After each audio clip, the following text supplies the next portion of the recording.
The Richest Man in Babylon by George S. Clason.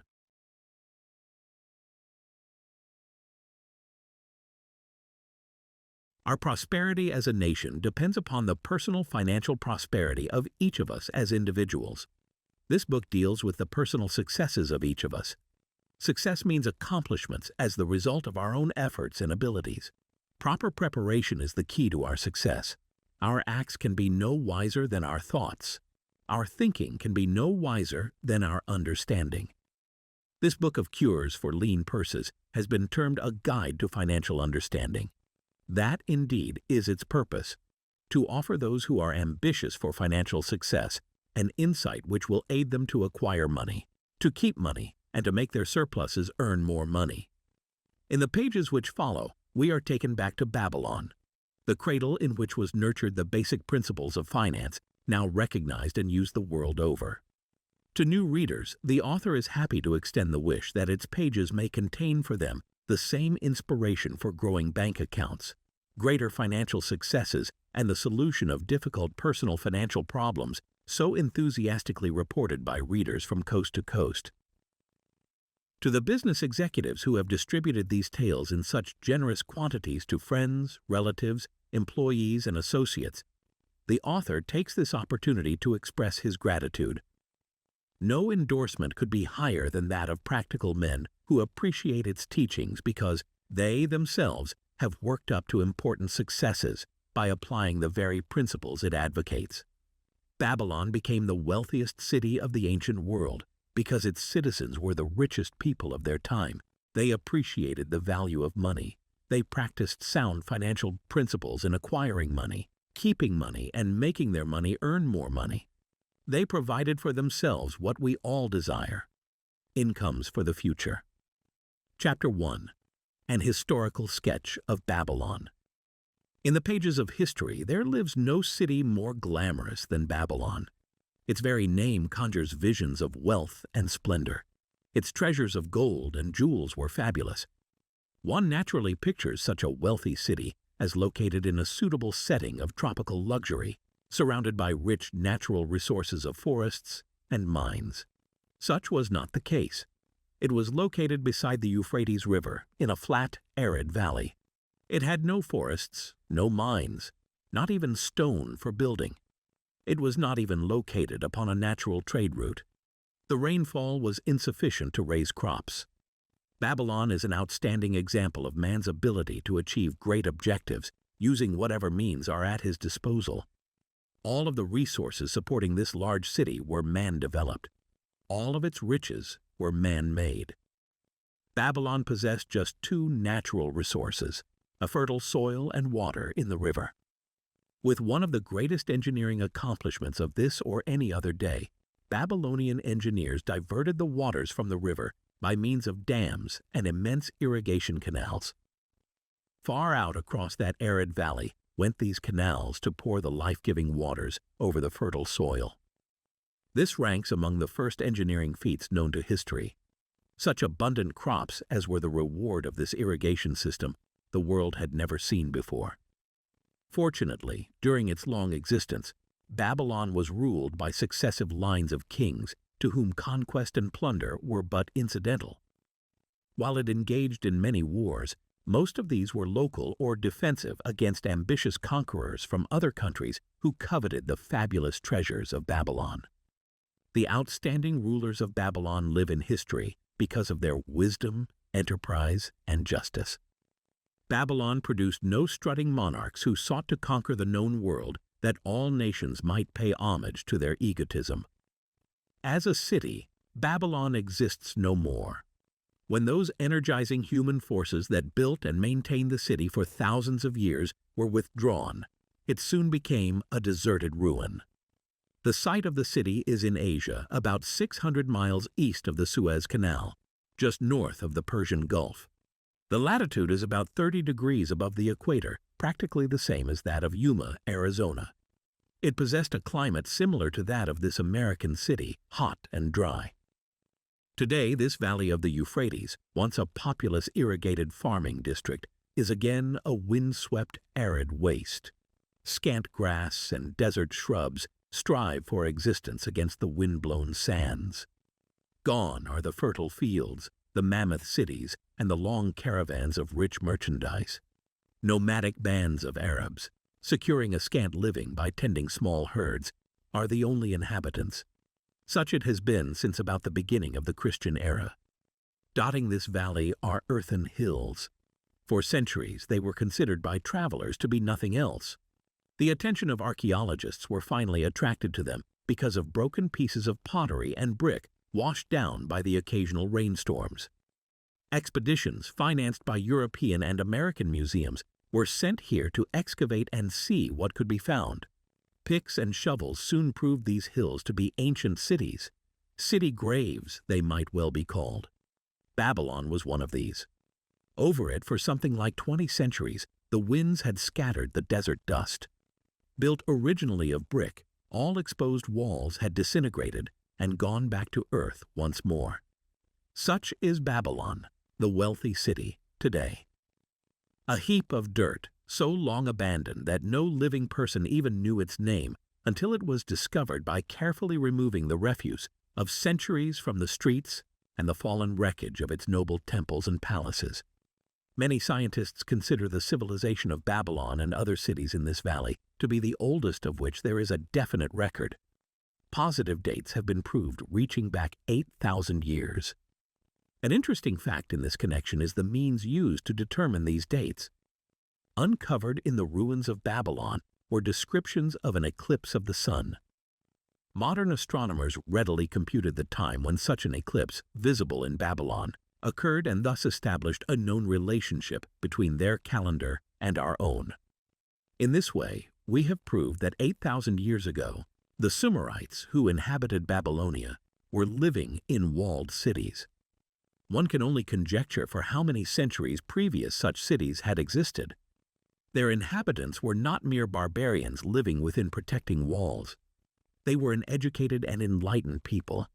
So far as written history goes, they were the first engineers, the first astronomers, the first mathematicians, the first financiers, and the first people to have a written language. Mention has already been made of the irrigation systems which transformed the arid valley into an agricultural paradise. The remains of these canals can still be traced, although they are mostly filled with accumulated sand. Some of them were of such size that, when empty of water, a dozen horses could be ridden abreast along their bottoms. In size, they compare favorably with the largest canals in Colorado and Utah. In addition to irrigating the valley lands, Babylonian engineers completed another project of similar magnitude. By means of an elaborate drainage system, they reclaimed an immense area of swampland at the mouths of the Euphrates and Tigris rivers, and put this also under cultivation. Herodotus, the Greek traveler and historian, visited Babylon while it was in its prime, and has given us the only known description by an outsider. His writings give a graphic description of the city and some of the unusual customs of its people. He mentions the remarkable fertility of the soil and the bountiful harvest of wheat and barley which they produced. The glory of Babylon has faded, but its wisdom has been preserved for us. For this, we are indebted to their form of records. In that distant day, the use of paper had not been invented. Instead, they laboriously engraved their writing upon tablets of moist clay. When completed, these were baked and became hard tile. In size, they were about 6 by 8 inches and an inch in thickness. These clay tablets, as they are commonly called, were used much as we use modern forms of writing. Upon them were engraved legends, poetry, history, transcriptions of royal decrees, the laws of the land, titles to property, promissory notes, and even letters, which were dispatched by messengers to distant cities. From these clay tablets we are permitted an insight into the intimate personal affairs of the people. For example, one tablet, evidently from the records of a country storekeeper, relates that upon the given date a certain named customer brought in a cow and exchanged it for 7 sacks of wheat, 3 being delivered at the time and the other 4 to await the customer's pleasure. Safely buried in the wrecked cities, archaeologists have recovered entire libraries of these tablets, hundreds of thousands of them. One of the outstanding wonders of Babylon was the immense walls surrounding the city. The ancients ranked them with the Great Pyramid of Egypt as belonging to the 7 wonders of the world. Queen Semiramis is credited with having erected the first walls during the early history of the city. Modern excavators have been unable to find any trace of the original walls, nor is their exact height known. From mention made by early writers, it is estimated they were about 50 to 60 feet high, faced on the outer side, with burnt brick and further protected by a deep moat of water. The later and more famous walls were started about 600 years before the time of Christ by King Nabopolassar. Upon such a gigantic scale did he plan the rebuilding. He did not live to see the work finished. This was left to his son, Nebuchadnezzar, whose name is familiar in biblical history. The height and length of these later walls staggers belief. They are reported upon reliable authority to have been about 160 feet high, the equivalent of the height of a modern 15-story office building. The total length is estimated as between 9 and 11 miles.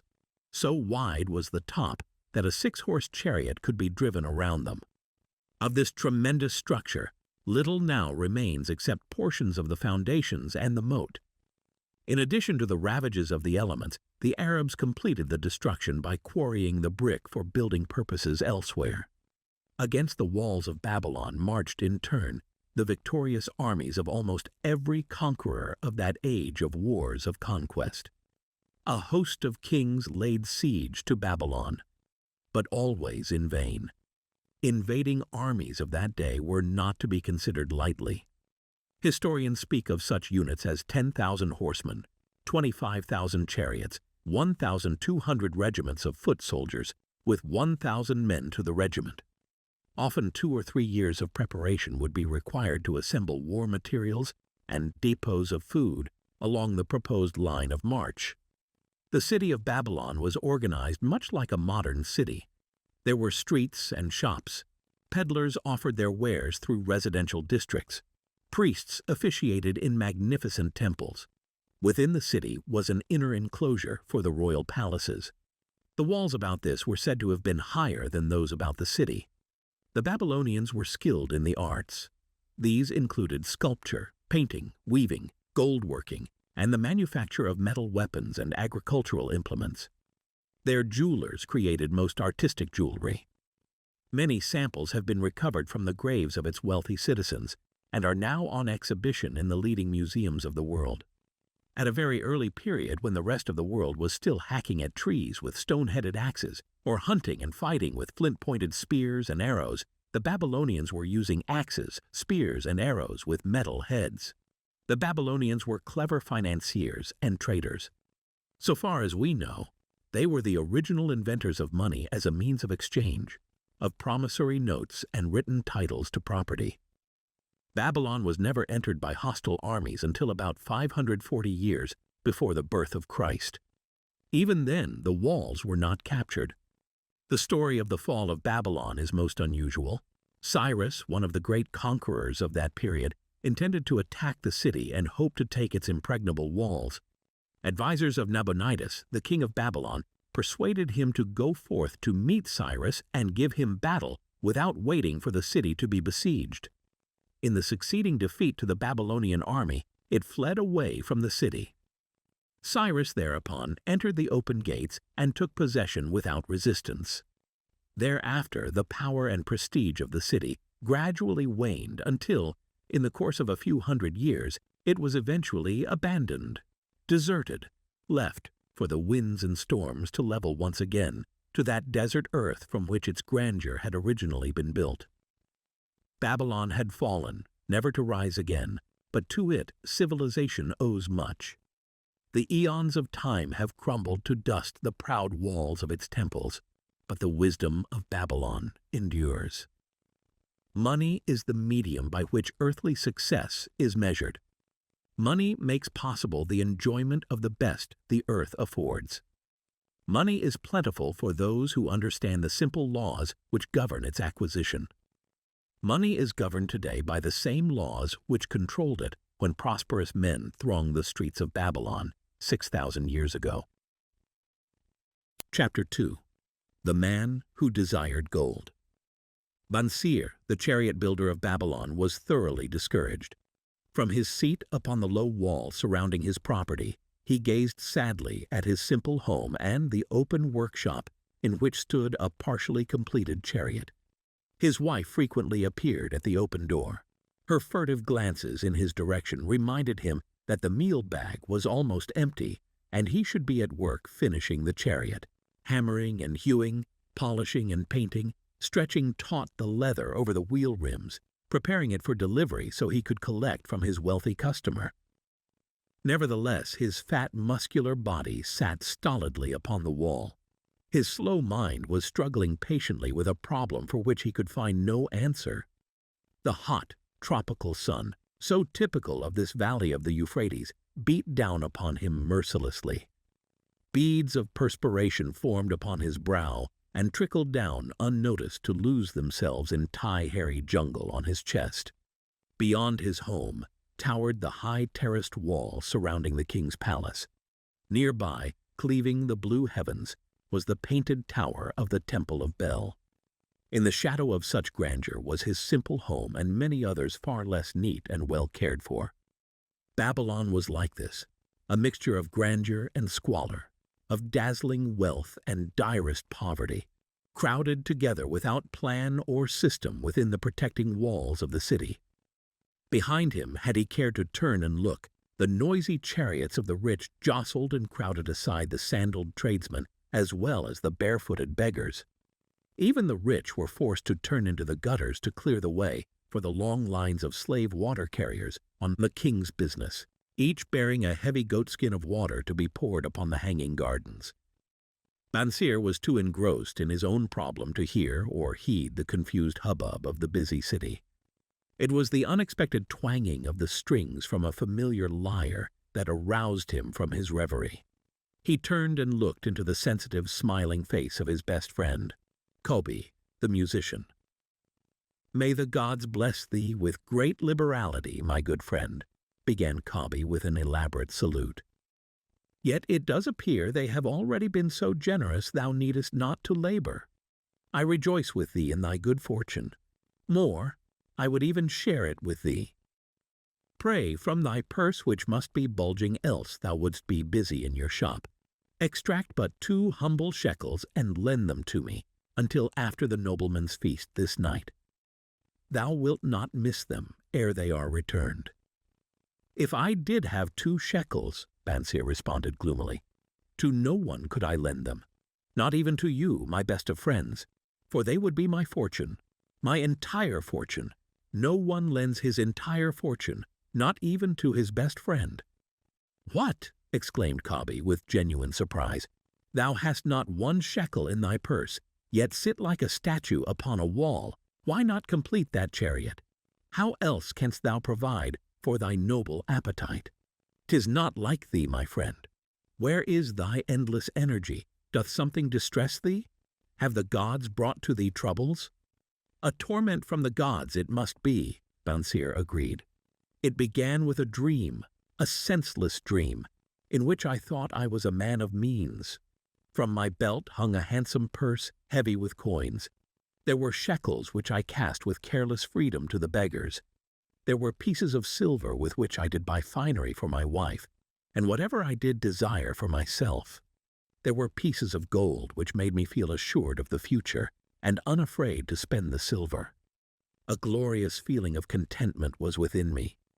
You would not have known me for thy hard-working friend, nor wouldst have known my wife. So free from wrinkles was her face and shining with happiness. She was again the smiling maiden of our early married days." "A pleasant dream indeed," commented Kobe.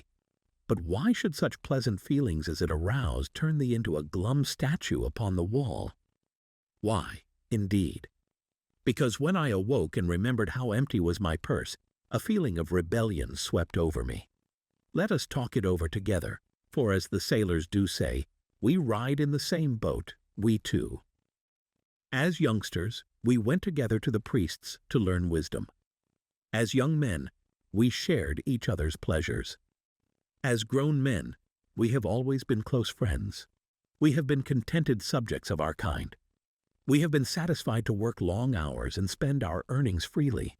We have earned much coin in the years that have passed, yet to know the joys that come from wealth, we must dream about them. Bah! Are we more than dumb sheep?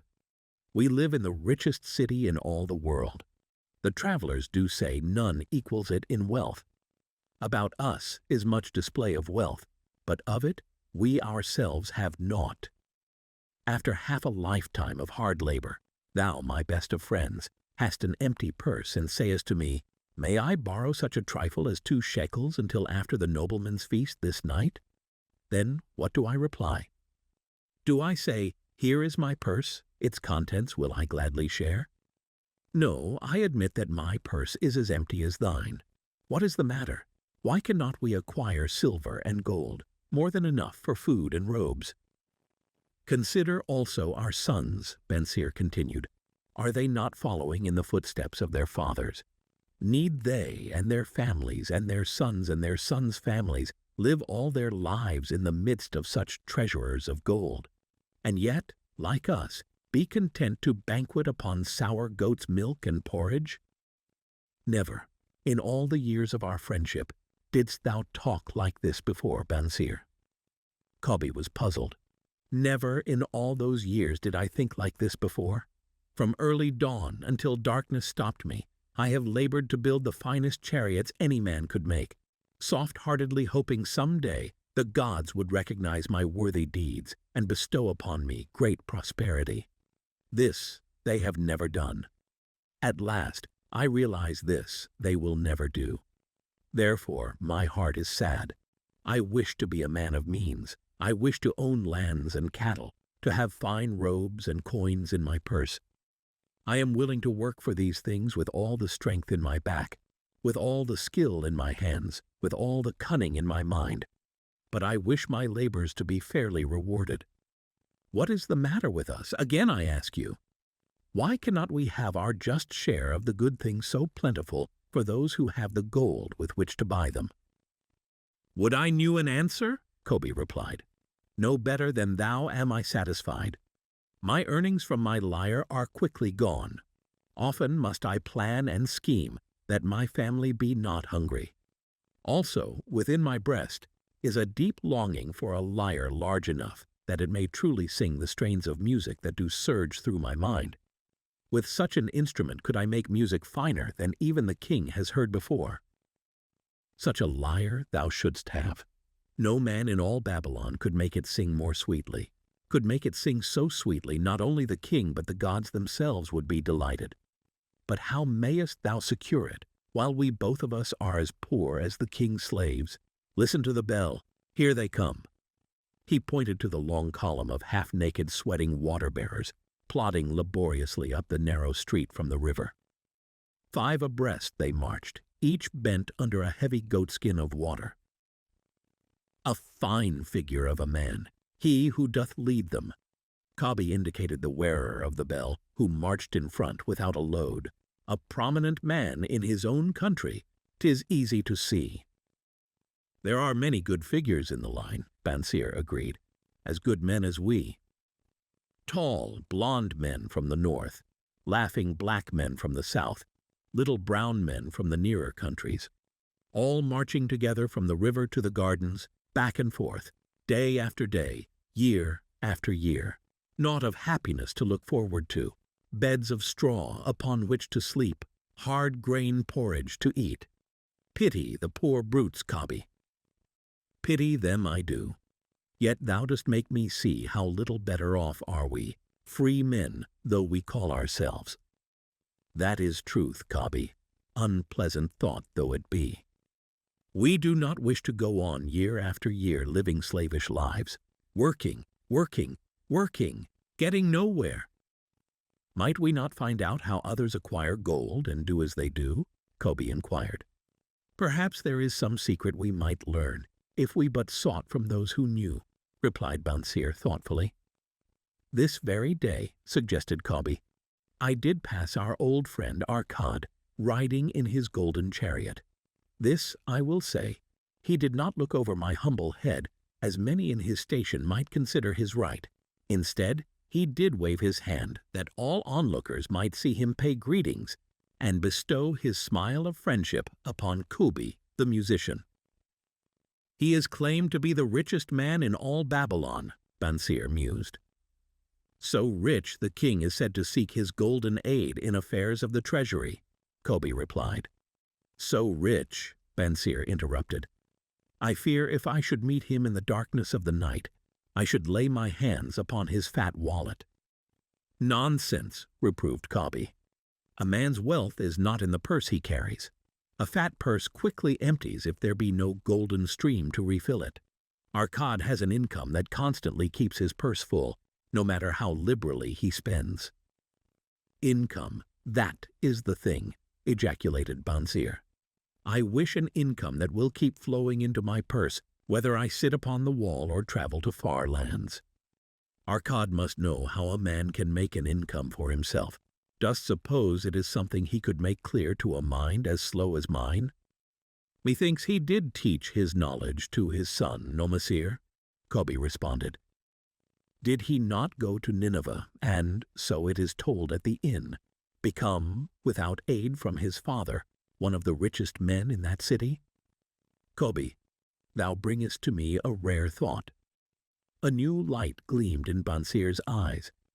It costs nothing to ask wise advice from a good friend, and Arkad was always that. Never mind though our purses be as empty as the falcon's nest of a year ago. Let that not detain us. We are weary of being without gold in the midst of plenty. We wish to become men of means. Come, let us go to Arkad and ask how we, also, may acquire incomes for ourselves. Thou speakest with true inspiration, Bansir. Thou bringest to my mind a new understanding. Thou makest me to realize the reason why we have never found any measure of wealth. We never sought it. Thou hast labored patiently to build the staunchest chariots in Babylon. To that purpose was devoted your best endeavors. Therefore at it thou didst succeed. I strove to become a skillful lyre player, and at it I did succeed. In those things toward which we exerted our best endeavors we succeeded.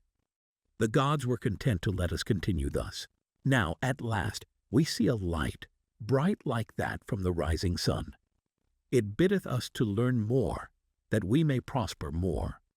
With a new understanding we shall find honorable ways to accomplish our desires. Let us go to Arkad this very day, Bansir urged. Also, let us ask other friends of our boyhood days, who have fared no better than ourselves, to join us that they too may share in his wisdom. Thou wert ever thus thoughtful of thy friends, Bansir. Therefore hast thou many friends. It shall be as thou sayest. We go this day and take them with us. Chapter 3. The Richest Man in Babylon. In old Babylon there once lived a certain very rich man named Arkad. Far and wide he was famed for his great wealth. Also was befamed for his liberality. He was generous in his charities. He was generous with his family. He was liberal in his own expenses. But nevertheless, each year his wealth increased more rapidly than he spent it. And there were certain friends of younger days who came to him and said, "You, Arkad, are more fortunate than we. You have become the richest man in all Babylon while we struggle for existence.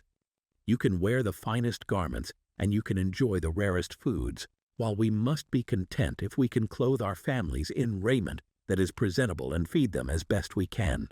Yet, once we were equal. We studied under the same master. We played in the same games. And in neither the studies nor the games did you outshine us. And in the years since, you have been no more an honorable citizen than we, nor have you worked harder or more faithfully, insofar as we can judge.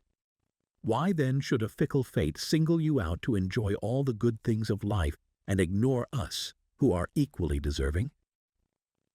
Thereupon Arkad remonstrated with them, saying, "If you have not acquired more than a bare existence in the years since we were youths, it is because you either have failed to learn the laws that govern the building of wealth, or else you do not observe them."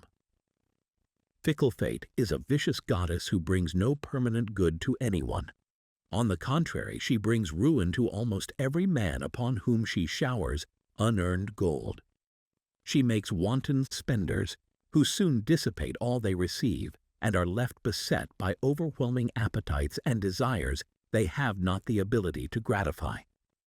Yet others, whom she favors, become misers and hoard their wealth, fearing to spend what they have, knowing they do not possess the ability to replace it. They further are beset by fear of robbers and doom themselves to lives of emptiness and secret misery. Others there probably are, who can take unearned gold and add to it and continue to be happy and contented citizens. But so few are they, I know of them, but by hearsay. Think you of the men who have inherited sudden wealth, and see if these things are not so. His friends admitted that of the men they knew who had inherited wealth, these words were true, and they besought him to explain to them how he had become possessed of so much prosperity. So he continued, "In my youth I looked about me and saw all the good things there were to bring happiness and contentment, and I realized that wealth increased the potency of all these. Wealth is a power. With wealth many things are possible. One may ornament the home with the richest of furnishings. One may sail the distant seas. One may feast on the delicacies of far lands. One may buy the ornaments of the gold worker and the stone polisher. One may even build mighty temples for the gods. One may do all these things and many others in which there is delight for the senses and gratification for the soul. And when I realized all this, I decided to myself that I would claim my share of the good things of life. I would not be one of those who stand afar off, enviously watching others enjoy. I would not be content to clothe myself in the cheapest raiment that looked respectable. I would not be satisfied with the lot of a poor man. On the contrary, I would make myself a guest at this banquet of good things. Being, as you know, the son of a humble merchant, one of a large family with no hope of an inheritance, and not being endowed, as you have so frankly said, with superior powers or wisdom, I decided that if I was to achieve what I desired, time and study would be required. As for time, all men have it in abundance. You, each of you, have let slip by sufficient time to have made yourselves wealthy. Yet you admit you have nothing to show except your good families, of which you can be justly proud. As for study, did not our wise teacher teach us that learning was of two kinds, the one kind being the things we learned and knew, and the other being the training that taught us how to find out what we did not know?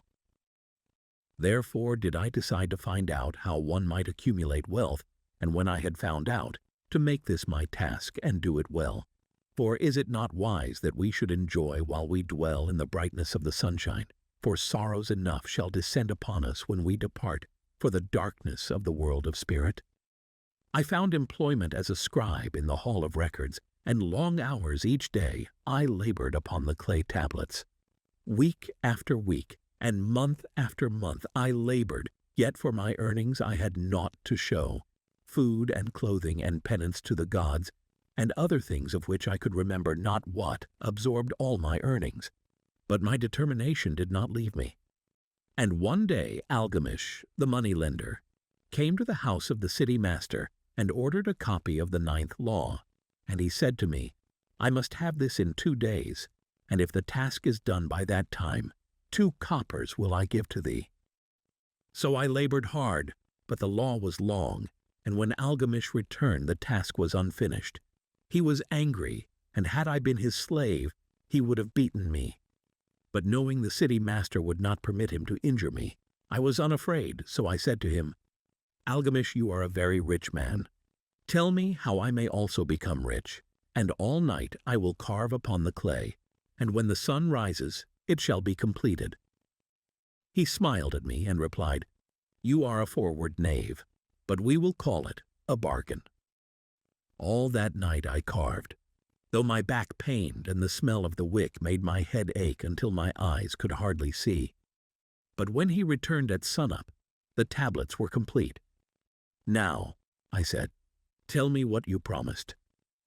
"You have fulfilled your part of our bargain, my son," he said to me kindly, "and I am ready to fulfill mine. I will tell you these things you wish to know, because I am becoming an old man, and an old tongue loves to wag. And when youth comes to age for advice, he receives the wisdom of years. But too often does youth think that age knows only the wisdom of days that are gone, and therefore profits not. But remember this: the sun that shines today is the sun that shone when thy father was born, and will still be shining when thy last grandchild shall pass into the darkness. The thoughts of youth," he continued, "are bright lights that shine forth like the meteors that oft make brilliant the sky. But the wisdom of age is like the fixed stars that shine so unchanged that the sailor may depend upon them to steer his course. Mark you well my words, for if you do not, you will fail to grasp the truth that I will tell you, and you will think that your night's work has been in vain." Then he looked at me shrewdly from under his shaggy brows and said in a low, forceful tone, "I found the road to wealth when I decided that a part of all I earned was mine to keep, and so will you." Then he continued to look at me with a glance that I could feel pierce me, but said no more. "Is that all?" I asked. "That was sufficient to change the heart of a sheep herder into the heart of a moneylender," he replied. "But all I earn is mine to keep, is it not?" I demanded. "Far from it," he replied. "Do you not pay the garment maker? Do you not pay the sandal maker? Do you not pay for the things you eat? Can you live in Babylon without spending? What have you to show for your earnings of the past month? What for the past year? Fool, you pay to everyone but yourself. Dullard, you labor for others. As well be a slave and work for what your master gives you to eat and wear. If you did keep for yourself 1/10 of all you earn, how much would you have in 10 years? My knowledge of the numbers did not forsake me, and I answered, "As much as I earn in 1 year." "You speak but half the truth," he retorted. "Every gold piece you save is a slave to work for you. Every copper it earns is its child that also can earn for you. If you would become wealthy, then what you save must earn, and its children must earn, that all may help to give to you the abundance you crave." "You think I cheat you for your long night's work," he continued, "but I am paying you 1,000 times over if you have the intelligence to grasp the truth I offer you. A part of all you earn is yours to keep. It should be not less than 1/10, no matter how little you earn. It can be as much more as you can afford. Pay yourself first. Do not buy from the clothes maker and the sandal maker more than you can pay out of the rest, and still have enough for food and charity and penance to the gods. Wealth, like a tree, grows from a tiny seed. The first copper you save is the seed from which your tree of wealth shall grow. The sooner you plant that seed, the sooner shall the tree grow.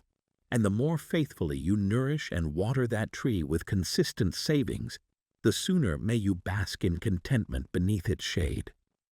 So saying, he took his tablets and went away. I thought much about what he had said to me, and it seemed reasonable. So I decided that I would try it. Each time I was paid, I took one from each 10 pieces of copper and hid it away. And strange as it may seem, I was no shorter of funds than before. I noticed little difference as I managed to get along without it. But often I was tempted, as my hoard began to grow, to spend it for some of the good things the merchants displayed, brought by camels and ships from the land of the Phoenicians. But I wisely refrained. A 12th month after Algamish had gone, he again returned and said to me, "Son, have you paid to yourself not less than 1/10 of all you have earned for the past year?" I answered proudly, "Yes, master, I have." "That is good," he answered, beaming upon me. "And what have you done with it?" "I have given it to Osmur, the brickmaker, who told me he was traveling over the far seas, and in Tyre he would buy for me the rare jewels of the Phoenicians. When he returns, we shall sell these at high prices, and divide the earnings." "Every fool must learn," he growled. "But why trust the knowledge of a brickmaker about jewels? Would you go to the bread-maker to inquire about the stars? No, by my tunic you would go to the astrologer if you had power to think. Your savings are gone, youth. You have jerked your wealth tree up by the roots. But plant another. Try again. And next time, if you would have advice about jewels, go to the jewel merchant. If you would know the truth about sheep, go to the herdsman. Advice is one thing that is freely given away, but watch that you take only what is worth having.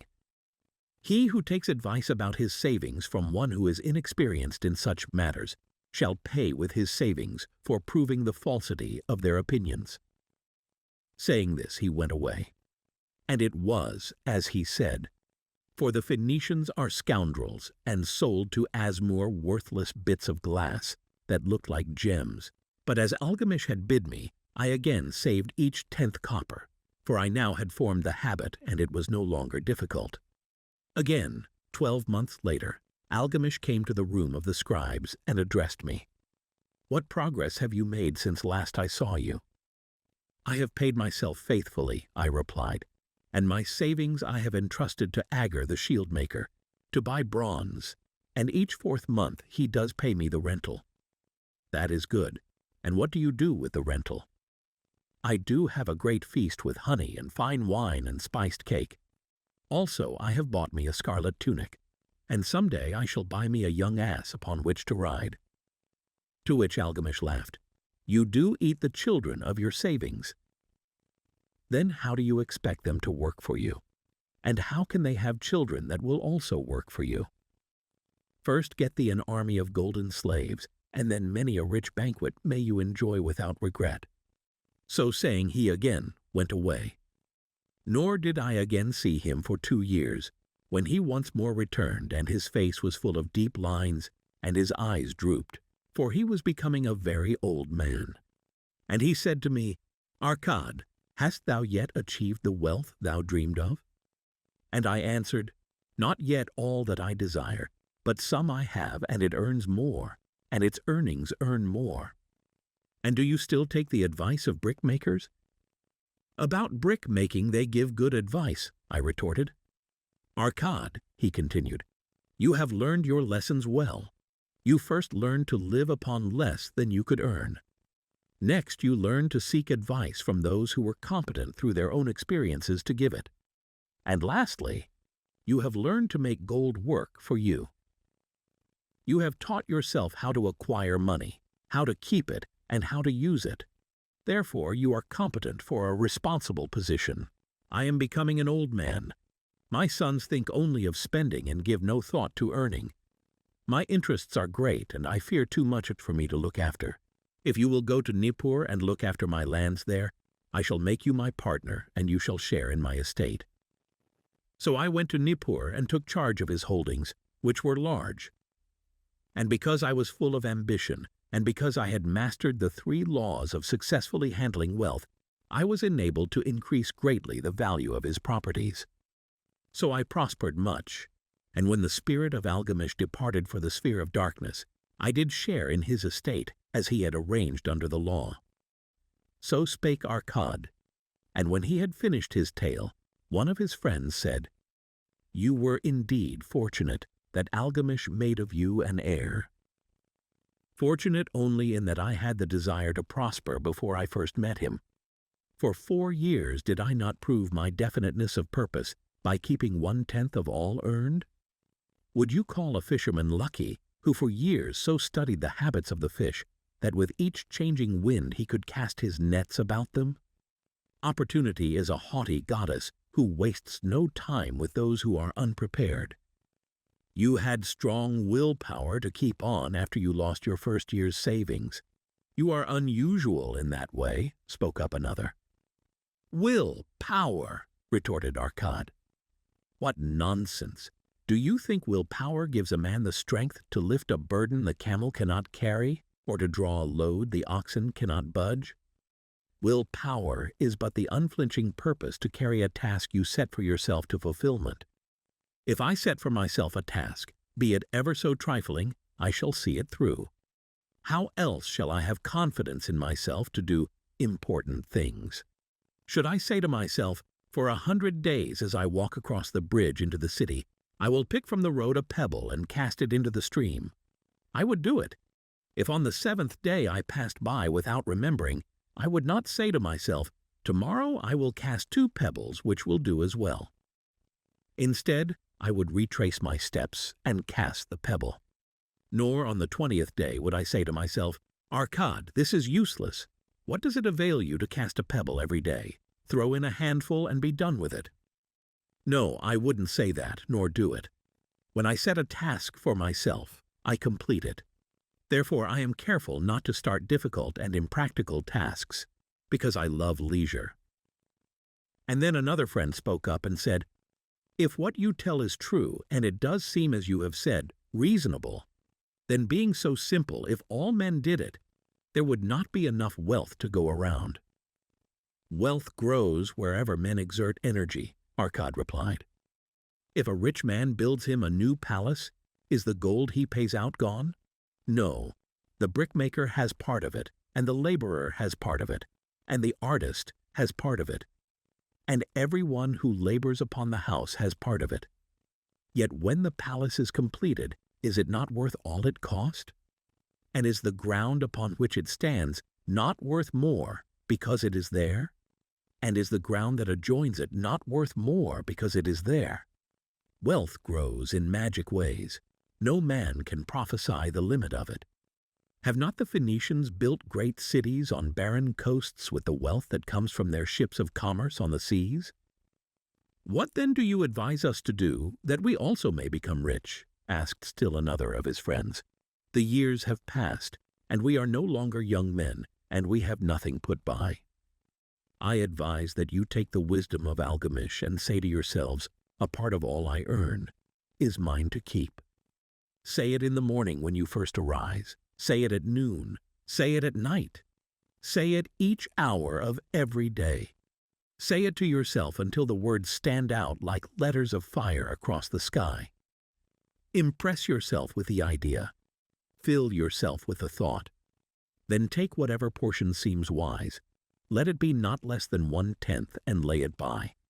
Arrange your other expenditures to do this if necessary, but lay by that portion first.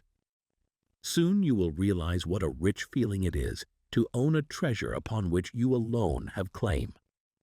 As it grows, it will stimulate you. A new joy of life will thrill you. Greater efforts will come to you to earn more. For of your increased earnings, will not the same percentage be also yours to keep? Then learn to make your treasure work for you. Make it your slave.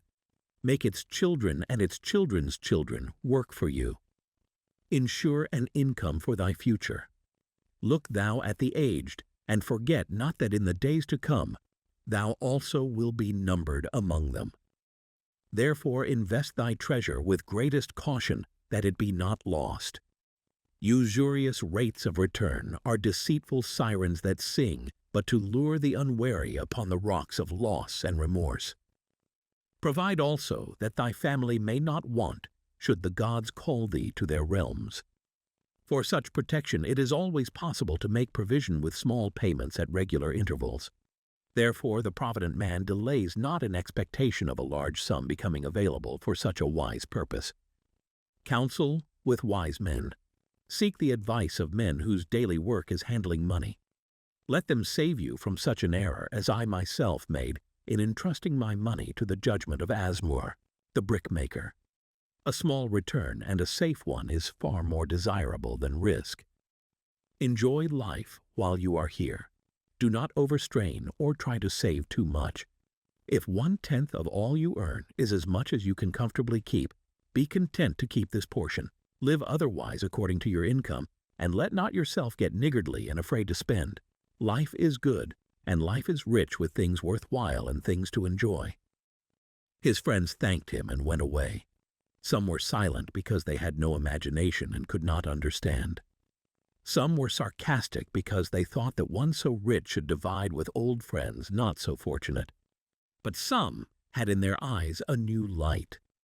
They realized that Algamish had come back each time to the room of the scribes because he was watching a man work his way out of darkness into light. When that man had found the light, a place awaited him. No one could fill that place until he had for himself worked out his own understanding, until he was ready for opportunity. These latter were the ones who, in the following years, frequently revisited Arcad, who received them gladly. He counseled with them and gave them freely of his wisdom, as men of broad experience are always glad to do. And he assisted them in so investing their savings that it would bring in a good interest with safety, and would neither be lost nor entangled in investments that paid no dividends. The turning point in these men's lives came upon that day when they realized the truth that had come from Algamish to Arcad, and from Arcad to them. A part of all you earn is yours to keep. Chapter 4, 7. Cures for a lean purse. The glory of Babylon endures. Down through the ages its reputation comes to us as the richest of cities, its treasures as fabulous. Yet it was not always so. The riches of Babylon were the results of the wisdom of its people. They first had to learn how to become wealthy. When the good king Sargon returned to Babylon after defeating his enemies, the Elamites, he was confronted with a serious situation. The royal chancellor explained it to the king thus: "After many years of great prosperity, brought to our people because your majesty built the great irrigation canals and the mighty temples of the gods, now that these works are completed, the people seem unable to support themselves. The laborers are without employment, the merchants have few customers, the farmers are unable to sell their produce, the people have not enough gold to buy food." "But where has all the gold gone that we spent for these great improvements?" demanded the king. "It has found its way, I fear," responded the chancellor, "into the possession of a few very rich men of our city. It filtered through the fingers of most our people as quickly as the goat's milk goes through the strainer. Now that the stream of gold has ceased to flow, most of our people have nothing too for their earnings." The king was thoughtful for some time. Then he asked, "Why should so few men be able to acquire all the gold?" "Because they know how," replied the chancellor. "One may not condemn a man for succeeding because he knows how. Neither may one with justice take away from a man what he has fairly earned, to give to men of less ability." "But why," demanded the king, "should not all the people learn how to accumulate gold and therefore become themselves rich and prosperous?" "Quite possible, Your Excellency, but who can teach them? Certainly not the priests, because they know naught of money-making." "Who knows best in all our city how to become wealthy, Chancellor?" asked the king. "Thy question answers itself, Your Majesty. Who has amassed the greatest wealth in Babylon?" "Well said, my able Chancellor. It is Arcad. He is the richest man in Babylon. Bring him before me on the morrow." Upon the following day, as the king had decreed, Arcad appeared before him, straight and sprightly, despite his 80 years and 10. "Arcad," spoke the king, "is it true thou art the richest man in Babylon?" "So it is reported, Your Majesty, and no man disputes it." "How becamest thou so wealthy?" "By taking advantage of opportunities available to all citizens of our good city." "Thou hadst nothing to start with?" "Only a great desire for wealth. Besides this, nothing." "Arcad," continued the king, "our city is in a very unhappy state, because a few men know how to acquire wealth and therefore monopolize it, while the mass of our citizens lack the knowledge of how to keep any part of the gold they receive. It is my desire that Babylon be the wealthiest city in the world. Therefore, it must be a city of many wealthy men. Therefore, we must teach all the people how to acquire riches. Tell me, Arcad, is there any secret to acquiring wealth? Can it be taught?" "It is practical, Your Majesty. That which one man knows can be taught to others." The king's eyes glowed. "Arcad, thou speakest the words I wish to hear. Wilt thou lend thyself to this great cause?" Wilt thou teach thy knowledge to a school for teachers, each of whom shall teach others until there are enough trained to teach these truths to every worthy subject in my domain?" Arkad bowed and said, "I am thy humble servant to command. Whatever knowledge I possess will I gladly give for the betterment of my fellowmen and the glory of my king. Let your good chancellor arrange for me a class of 100 men, and I will teach to them those 7 cures which did fatten my purse, than which there was none leaner in all Babylon." A fortnight later, in compliance with the king's command, the chosen 100 assembled in the great hall of the Temple of Learning, seated upon colorful rings in a semicircle. Arkad sat beside a small tabouret upon which smoked a sacred lamp, sending forth a strange and pleasing odor. "Behold the richest man in Babylon," whispered a student, nudging his neighbor as Arkad arose. "He is but a man, even as the rest of us." "As a dutiful subject of our great king," Arkad began, "I stand before you in his service. Because once I was a poor youth who did greatly desire gold, and because I found knowledge that enabled me to acquire it, he asks that I impart unto you my knowledge. I started my fortune in the humblest way. I had no advantage not enjoyed as fully by you and every citizen in Babylon. The first storehouse of my treasure was a well purse. I loathed its useless emptiness. I desired it be round and full, clinking with the sound of gold. Therefore I sought every remedy for a lean purse. I found 7.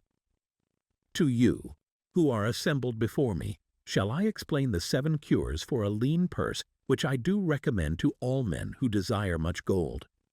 Each day for 7 days will I explain to you one of the 7 remedies. Listen attentively to the knowledge that I will impart. Debate it with me. Discuss it among yourselves. Learn these lessons thoroughly, that ye may also plant in your own purse the seed of wealth. First must each of you start wisely to build a fortune of his own.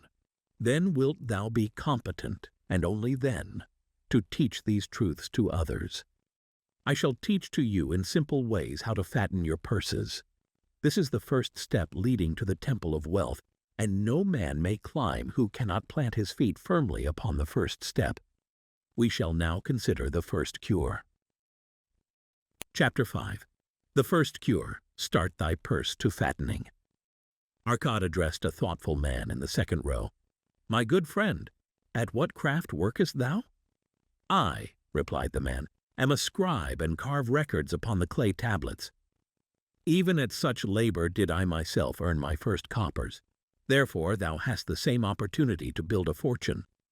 He spoke to a florid-faced man farther back.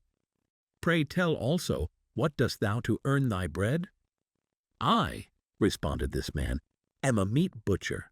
I do buy the goats the farmers raise, and kill them, and sell the meat to the housewives, and the hides to the sandal makers. Because thou dost also labor and earn, thou hast every advantage to succeed that I did possess." In this way did Arkad proceed to find out how each man labored to earn his living. When he had done questioning them, he said, "Now, my students, ye can see that there are many trades and labors at which men may earn coins. Each of the ways of earning is a stream of gold, from which the worker doth divert by his labors a portion to his own purse. Therefore into the purse of each of you flows a stream of coins, large or small, according to his ability. Is it not so?" Thereupon they agreed that it was so. "Then," continued Arkad, "if each of you desireth to build for himself a fortune, is it not wise to start by utilizing that source of wealth which he already has established?" To this they agreed. Then Arkad turned to a humble man who had declared himself an egg merchant.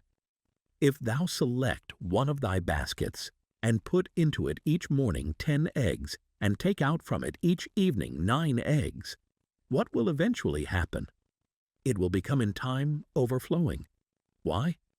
Because each day I put in 1 more egg than I take out." Arkad turned to the class with a smile. "Does any man here have a lean purse?" First they looked amused, then they laughed. Lastly, they waved their purses in jest. "All right," he continued, "now I shall tell thee the first remedy I learned to cure a lean purse. Do exactly as I have suggested to the egg merchant. For every 10 coins thou placest within thy purse, take out for use but 9. Thy purse will start to fatten at once, and its increasing weight will feel good in thy hand, and bring satisfaction to thy soul.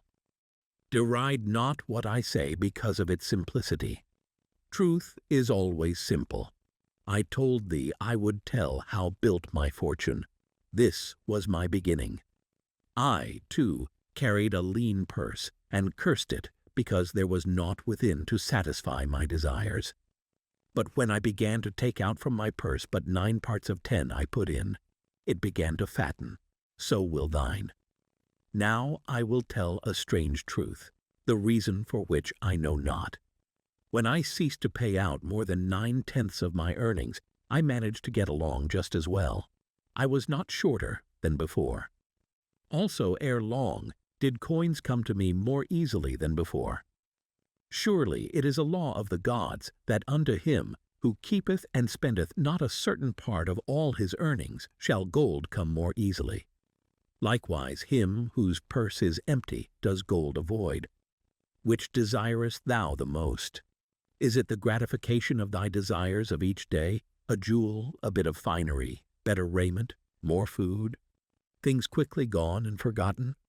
Or is it substantial belongings, gold, lands, herds, merchandise, income-bringing investments?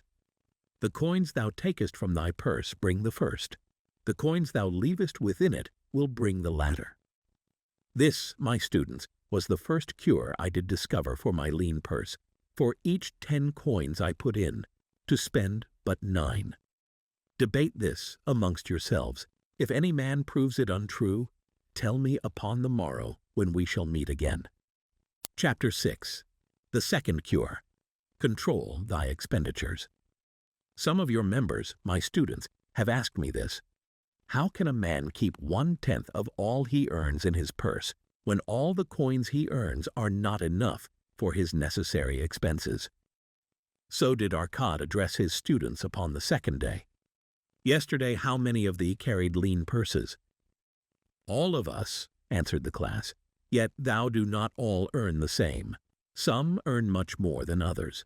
Some have much larger families to support. Yet all purses were equally lean. Now I will tell thee an unusual truth about men and sons of men. It is this, that what each of us calls our necessary expenses will always grow to equal our incomes unless we protest to the contrary. Confuse not the necessary expenses with thy desires. Each of you, together with your good families, have more desires than your earnings can gratify. Therefore are thy earnings spent to gratify these desires, insofar as they will go. Still thou retainest many ungratified desires. All men are burdened with more desires than they can gratify.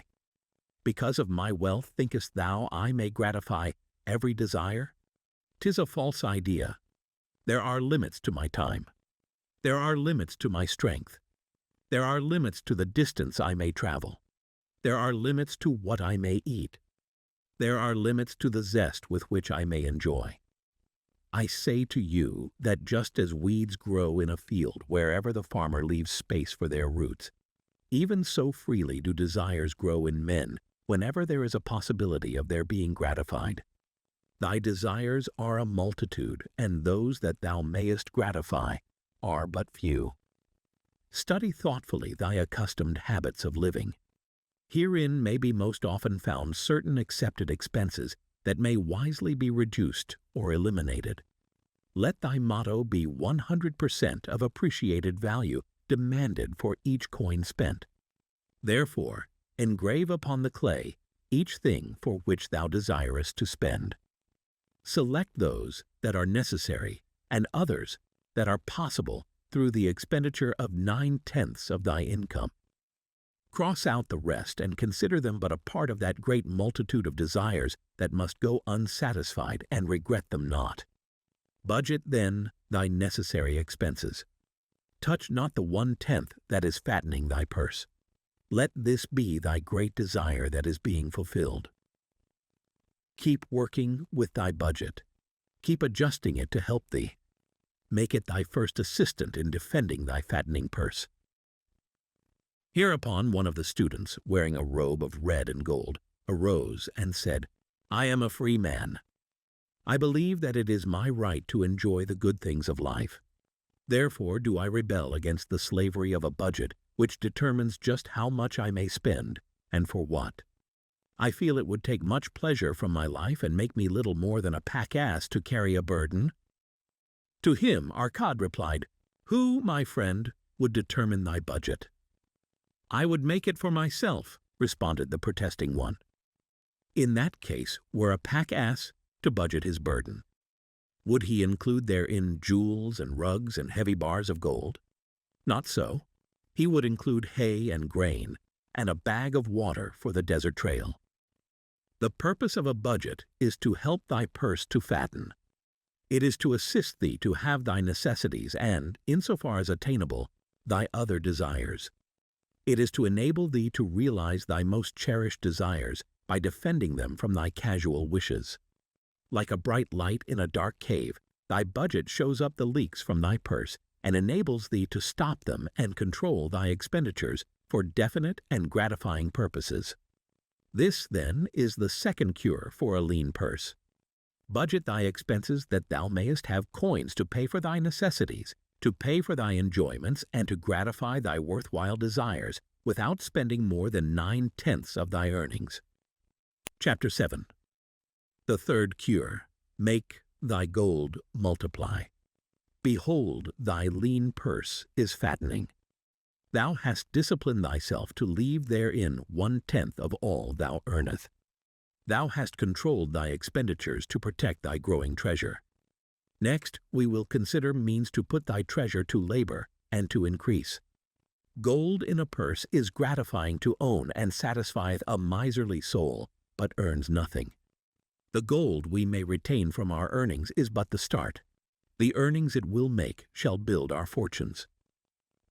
So spoke Arcad upon the third day to his class. How therefore may we put our gold to work? My first investment was unfortunate, for I lost all. Its tale I will relate later. My first profitable investment was a loan I made to a man named Agar, a shield maker. Once each year did he buy large shipments of bronze brought from across the sea to use in his trade. Lacking sufficient capital to pay the merchants, he would borrow from those who had extra coins. He was an honorable man. His borrowing he would repay, together with a liberal rental as he sold his shields. Each time I loaned to him, I loaned back also the rental he had paid to me. Therefore, not only did my capital increase, but its earnings likewise increased. Most gratifying was it to have these sums returned to my purse. I tell you, my students, a man's wealth is not in the coins he carries in his purse. It is the income he buildeth, the golden stream that continually floweth into his purse and keepeth it always bulging. That is what every man desireth. That is what thou, each one of thee, desireth. An income that continueth to come whether thou work or travel. Great income I have acquired, so great that I am called a very rich man. My loans to Agar were my first training in profitable investment. Gaining wisdom from this experience, I extended my loans and investments as my capital increased. From a few sources at first, from many sources later, flowed into my purse a golden stream of wealth available for such wise uses as I should decide. Behold, from my humble earnings, I had begotten a horde of golden slaves, each laboring and earning more gold. As they labored for me, so their children also labored, and their children's children, until great was the income from their combined efforts. Gold increaseth rapidly when making reasonable earnings, as thou wilt see from the following. A farmer, when his first son was born, took 10 pieces of silver to a moneylender and asked him to keep it on rental for his son until he became 20 years of age. This the moneylender did, and agreed the rental should be 1/4 of its value each 4 years. The farmer asked, because this sum he had set aside as belonging to his son, that the rental be added to the principal. When the boy had reached the age of 20 years, the farmer again went to the moneylender to inquire about the silver. The moneylender explained that because this sum had been increased by compound interest, the original 10 pieces of silver had now grown to 30½ pieces. The farmer was well pleased, and because the son did not need the coins, he left them with the moneylender. When the son became 50 years of age, the father meantime having passed to the other world, the moneylender paid the son in settlement 167 pieces of silver. Thus, in 50 years, had the investment multiplied itself at rental almost 17 times. This, then, is the third cure for a lean purse: to put each coin to laboring, that it may reproduce its kind, even as the flocks of the field, and help bring to thee income, a stream of wealth that shall flow constantly into thy purse. Chapter 8. The fourth cure: guard thy treasures from loss. Misfortune loves a shining mark. Gold in a man's purse must be guarded with firmness, else it be lost. Thus it is wise that we must first secure small amounts and learn to protect them before the gods entrust us with larger. So spoke Arcad upon the 4th day to his class. Every owner of gold is tempted by opportunities, whereby it would seem that he could make large sums by its investment in most plausible projects. Often friends and relatives are eagerly entering such investment and urge him to follow. The first sound principle of investment is security for thy principal. Is it wise to be intrigued by larger earnings when thy principal may be lost? I say not. The penalty of risk is probable loss. Study carefully, before parting with thy treasure, each assurance that it may be safely reclaimed. Be not misled by thine own romantic desires to make wealth rapidly. Before thou loan it to any man, assure thyself of his ability to repay and his reputation for doing so, that thou mayest not unwittingly be making him a present of thy hard-earned treasure. Before thou entrust it as an investment in any field, acquaint thyself with the dangers which may beset it. My own first investment was a tragedy to me at the time. The guarded savings of a year I did entrust to a brickmaker named Asmur, who was traveling over the far seas, and in Tyre agreed to buy for me the rare jewels of the Phoenicians. These we would sell upon his return and divide the profits. The Phoenicians were scoundrels and sold him bits of glass. My treasure was lost. Today, my training would show to me at once the folly of entrusting a brickmaker to buy jewels. Therefore, do I advise thee from the wisdom of my experiences. Be not too confident of thine own wisdom in entrusting thy treasures to the possible pitfalls of investments. Better by far to consult the wisdom of those experienced in handling money for profit. Such advice is freely given for the asking, and may readily possess a value equal in gold to the sum thou considerest investing. In truth, such is its actual value if it save thee from loss. This, then, is the fourth cure for a lean purse, and of great importance if it prevent thy purse from being emptied once it has become well filled. Guard thy treasure from loss by investing only where thy principal is safe, where it may be reclaimed if desirable, and where thou wilt not fail to collect a fair rental. Consult with wise men, secure the advice of those experienced in the profitable handling of gold. Let their wisdom protect thy treasure from unsafe investments. Chapter 9. The fifth cure: make of thy dwelling a profitable investment. If a man setteth aside 9 parts of his earnings upon which to live and enjoy life, and if any part of this 9 parts he can turn into a profitable investment without detriment to his well-being, then so much faster will his treasures grow. So spake Arcad to his class at their 5th lesson. All too many of our men of Babylon do raise their families in unseemly quarters. They do pay to exacting landlords liberal rentals for rooms where their wives have not a spot to raise the blooms that gladden a woman's heart, and their children have no place to play their games except in the unclean alleys. No man's family can fully enjoy life unless they do have a plot of ground wherein children can play in the clean earth, and where the wife may raise not only blossoms, but good rich herbs to feed her family. To a man's heart it brings gladness to eat the figs from his own trees and the grapes of his own vines. To own his own domicile, and to have it a place he is proud to care for, putteth confidence in his heart, and greater effort behind all his endeavors. Therefore do I recommend that every man own the roof that sheltereth him and his. Nor is it beyond the ability of any well-intentioned man to own his home. Hath not our great king so widely extended the walls of Babylon, that within them much land is now unused, and may be purchased at sums most reasonable? Also I say to you, my students, that the money-lenders gladly consider the desires of men who seek homes and land for their families. Readily may thou borrow to pay the brickmaker and the builder for such commendable purposes, if thou can show a reasonable portion of the necessary sum, which thou thyself hath provided for the purpose. Then when the house be built, thou canst pay the money-lender with the same regularity as thou didst pay the landlord.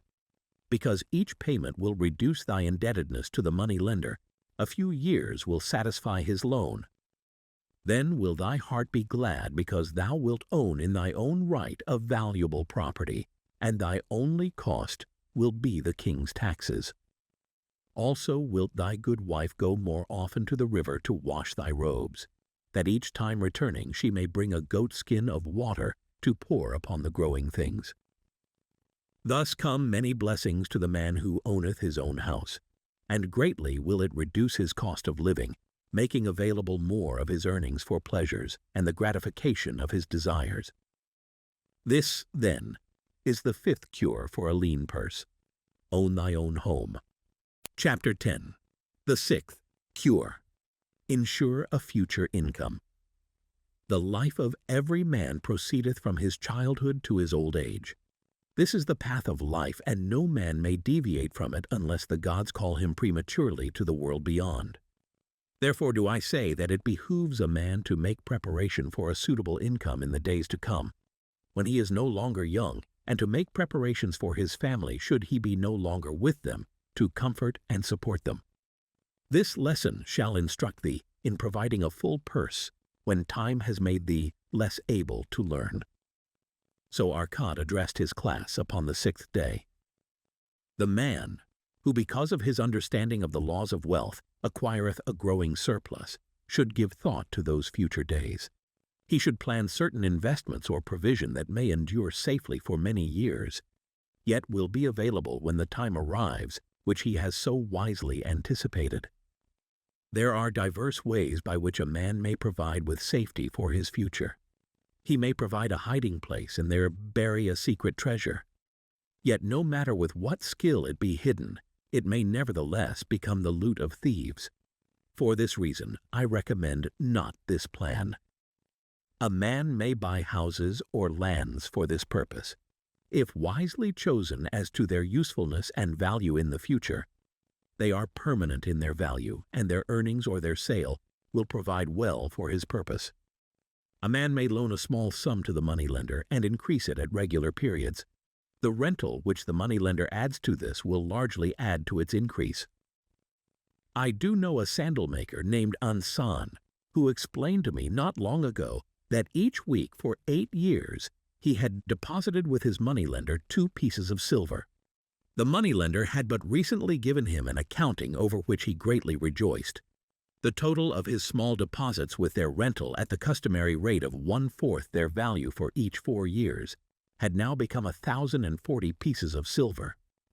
I did gladly encourage him further by demonstrating to him with my knowledge of the numbers that in 12 years more, if he would keep his regular deposits of but 2 pieces of silver each week, the moneylender would then owe him 4,000 pieces of silver, a worthy competence for the rest of his life.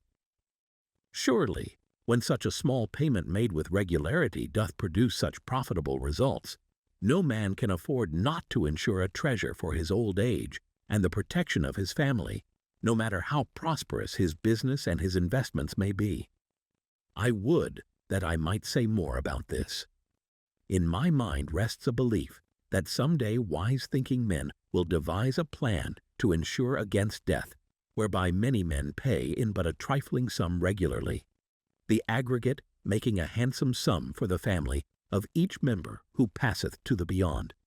This do I see as something desirable and which I could highly recommend, but today it is not possible because it must reach beyond the life of any man or any partnership to operate.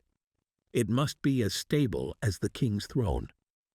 Some day do I feel that such a plan shall come to pass and be a great blessing to many men, because even the first small payment will make available a snug fortune for the family of a member should he pass on.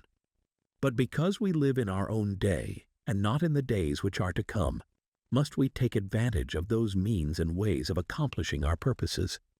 Therefore do I recommend to all men that they, by wise and well thought-out methods, do provide against a lean purse in their mature years. For a lean purse to a man no longer able to earn, or to a family without its head, is a sore tragedy.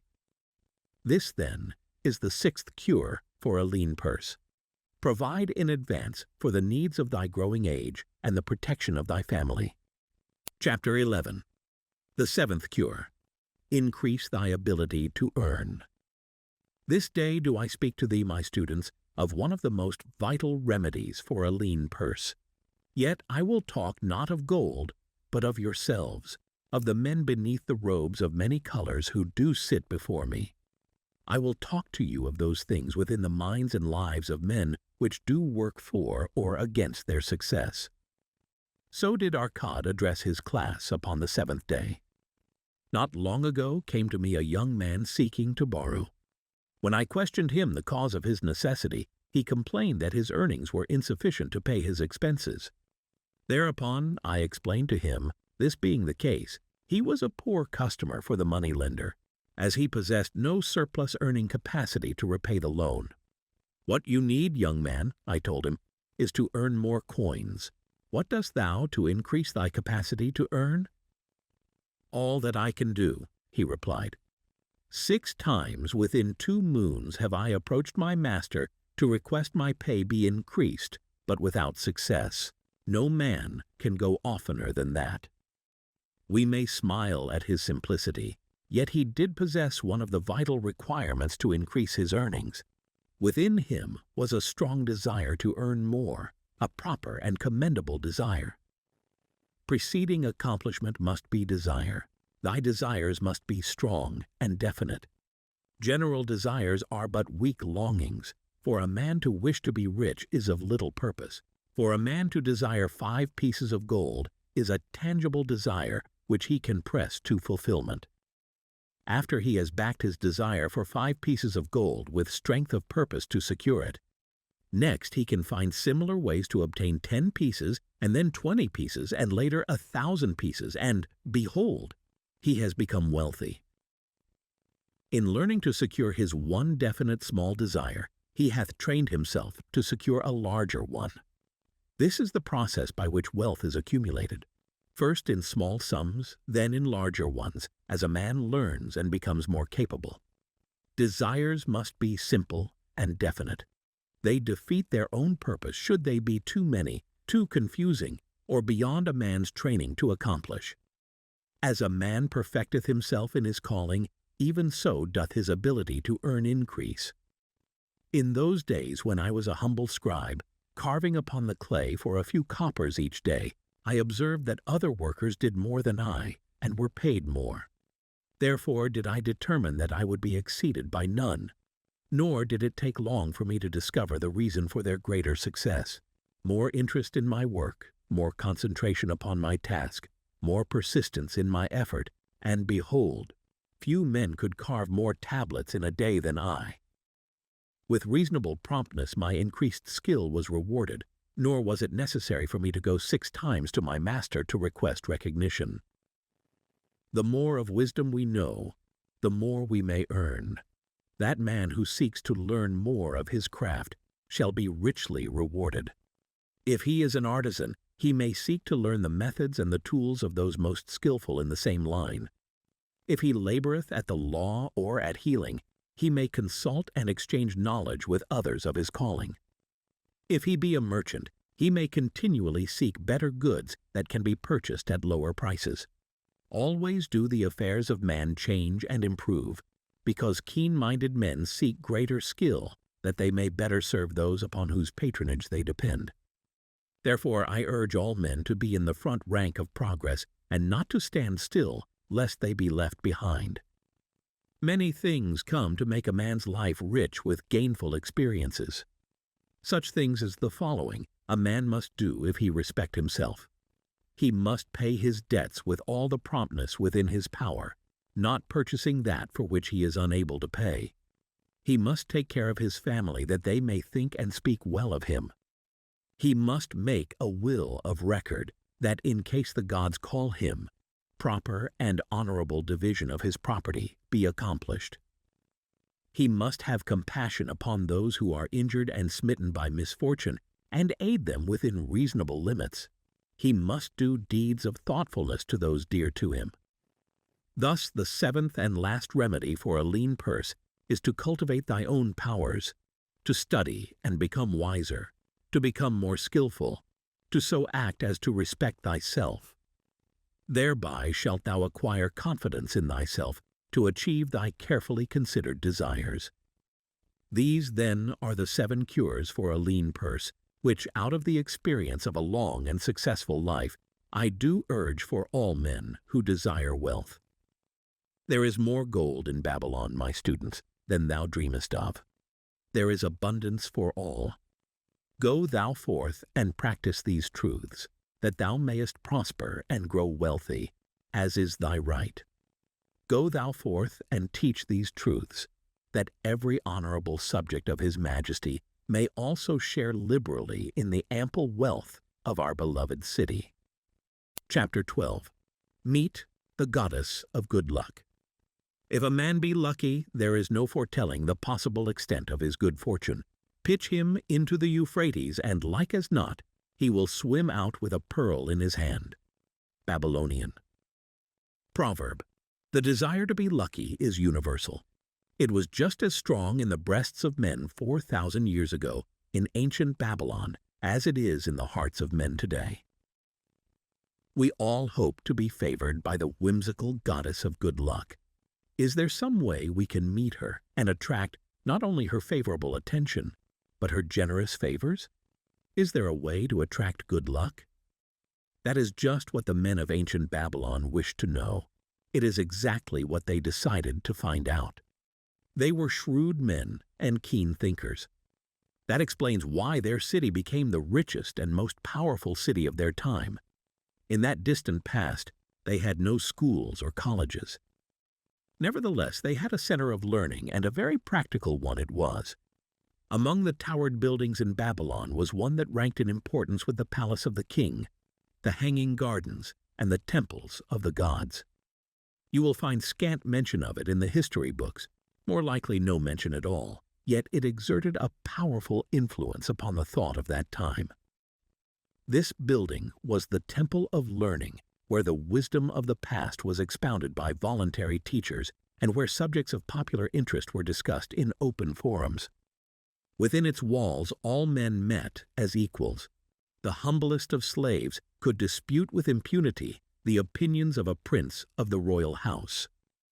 Among the many who frequented the Temple of Learning was a wise rich man named Arcad, called the Richest Man in Babylon.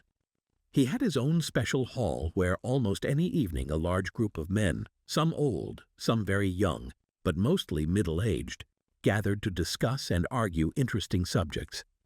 Suppose we listen in to see whether they knew how to attract good luck. The sun had just set like a great red ball of fire shining through the haze of desert dust when Arcad strolled to his accustomed platform. Already full 80 men were awaiting his arrival, reclining on their small rugs spread upon the floor. More were still arriving. "What shall we discuss this night?" Arcad inquired. After a brief hesitation, a tall cloth weaver addressed him, arising as was the custom. "I have a subject I would like to hear discussed, yet hesitate to offer, lest it seem ridiculous to you, Arcad, and my good friends here." Upon being urged to offer it, Both by Arcad and by calls from the others, he continued, "This day I have been lucky, for I have found a purse in which there are pieces of gold. To continue to be lucky is my great desire.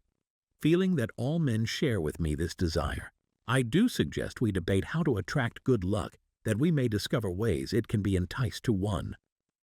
"A most interesting subject has been offered," Arcad commented, "one most worthy of our discussion. To some men good luck bespeaks but a chance happening that, like an accident, may befall one without purpose or reason. Others do believe that the instigator of all good fortune is our most bounteous goddess, Ashtar, ever anxious to reward with generous gifts those who please her. Speak up, my friends. What say you? Shall we seek to find if there be means by which good luck may be enticed to visit each and all of us?"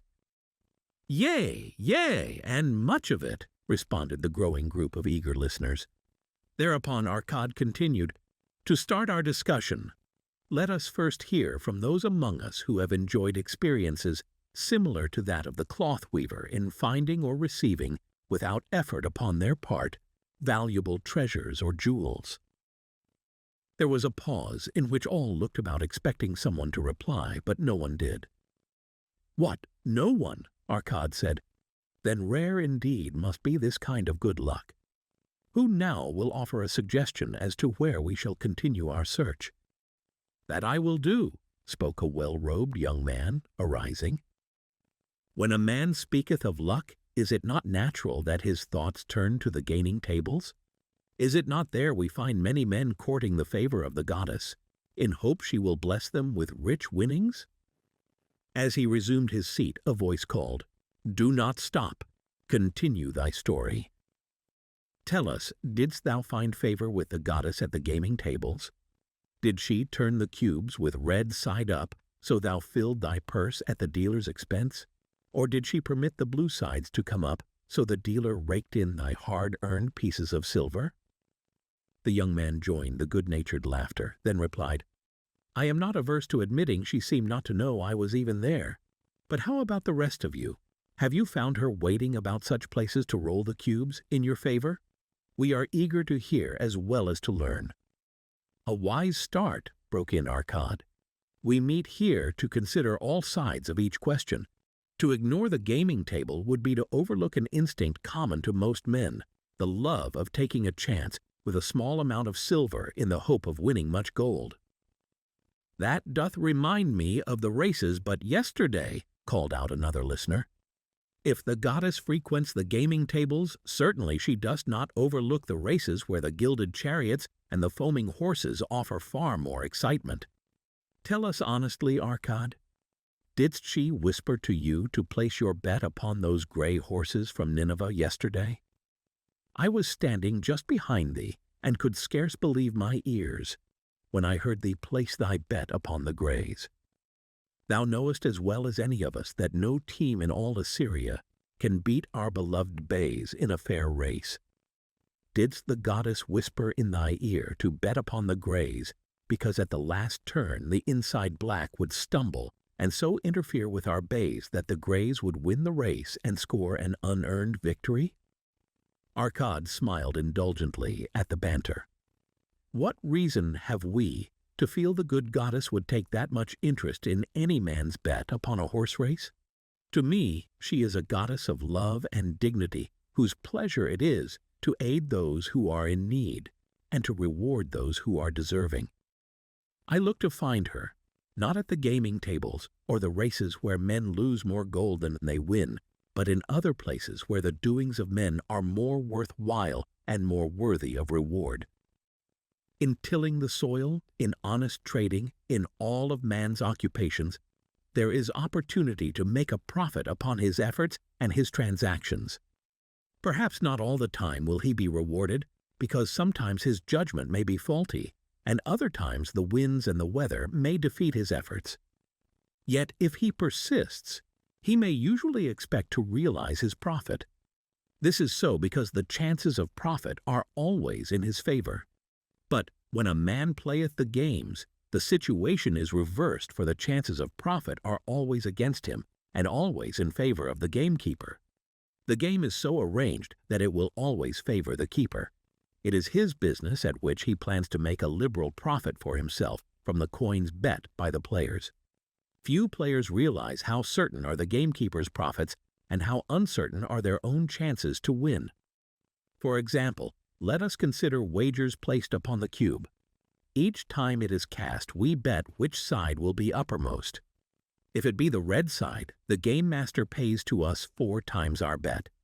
But if any other of the 5 sides come uppermost, we lose our bet. Thus, the figures show that for each cast we have 5 chances to lose. But because the red pays 4 for 1, we have 4 chances to win. In a night's play, the game master can expect to keep for his profit 1/5 of all the coins wagered. Can a man expect to win more than occasionally, against odds, so arranged that he should lose 1/5 of all his bets? Yet some men do win large sums at times, volunteered one of the listeners. Quite so, they do, Arcad continued. Realizing this, the question comes to me whether money secured in such ways brings permanent value to those who are thus lucky. Among my acquaintances are many of the successful men of Babylon, yet among them I am unable to name a single one who started his success from such a source. You who are gathered here tonight know many more of our substantial citizens. To me, it would be of much interest to learn how many of our successful citizens can credit the gaming tables with their start to success. Suppose each of you tell of those you know. What say you? After a prolonged silence, a wag ventured. Wouldst thy inquiry include the gamekeepers? If you think of no one else, Arcad responded. If not one of you can think of anyone else, then how about yourselves? Are there any consistent winners with us who hesitate to advise such a source for their incomes? His challenge was answered by a series of groans from the rear, taken up and spread amid much laughter. It would seem we are not seeking good luck in such places as the goddess frequents, he continued. Therefore, let us explore other fields. We have not found it in picking up lost wallets. Neither have we found it haunting the gaming tables. As to the races, I must confess to have lost far more coins there than I have ever won. Now, suppose we consider our trades and businesses. Is it not natural, if we conclude a profitable transaction, to consider it not good luck, but a just reward for our efforts? I am inclined to think we may be overlooking the gifts of the goddess. Perhaps she really does assist us when we do not appreciate her generosity. Who can suggest further discussion? Thereupon an elderly merchant arose, smoothing his genteel white robe. With thy permission, most honorable Arcad and my friends, I offer a suggestion. If, as you have said, we take credit to our own industry and ability for our business success, why not consider the successes we almost enjoyed but which escaped us, happenings which would have been most profitable? They would have been rare examples of good luck if they had actually happened. Because they were not brought to fulfillment, we cannot consider them as our just rewards. Surely many men here have such experiences to relate. Here is a wise approach, Arcad approved. Who among you have had good luck within your grasp, only to see it escape? Many hands were raised, among them that of the merchant. Arcad motioned to him to speak. As you suggested this approach, we should like to hear first from you. I will gladly relate a tale, he resumed, that doth illustrate how closely unto a man good luck may approach, and how blindly he may permit it to escape, much to his loss and later regret. Many years ago, when I was a young man just married and well started to earning, my father did come one day and urge most strongly that I enter in an investment. The son of one of his good friends had taken notice of a barren tract of land not far beyond the outer walls of our city. It lay high above the canal, where no water could reach it. The son of my father's friend devised a plan to purchase this land, build 3 large water wheels that could be operated by oxen, and thereby raise the life-giving waters to the fertile soil. This accomplished, he planned to divide into small tracts and sell to the residents of the city for herb patches. The son of my father's friend did not possess sufficient gold to complete such an undertaking. Like myself, he was a young man earning a fair sum. His father, like mine, was a man of large family and small means.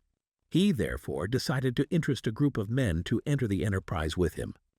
The group was to comprise 12, each of whom must be a money earner and agree to pay 1/10 of his earnings into the enterprise until the land was made ready for sale. All would then share justly in the profits in proportion to their investment. "Thou, my son," bespoke my father unto me, "art now in thy young manhood. It is my deep desire that thou begin the building of a valuable estate for myself, that thou mayest become respected among men. I desire to see thou profit from a knowledge of the thoughtless mistakes of thy father." "This do I most ardently desire, my father," I replied. "Then this do I advise. Do what I should have done at thy age. From thy earnings keep out 1/10 to put into favorable investments. With this 1/10 of thy earnings and what it will also earn, thou canst, before thou art my age, accumulate for thyself a valuable estate. Thy words are words of wisdom, my father. Greatly do I desire riches. Yet there are many uses to which my earnings are called. Therefore do I hesitate to do as thou dost advise. I am young. There is plenty of time. So I thought at thy age. Yet behold, many years have passed, and I have not yet made the beginning. We live in a different age, my father.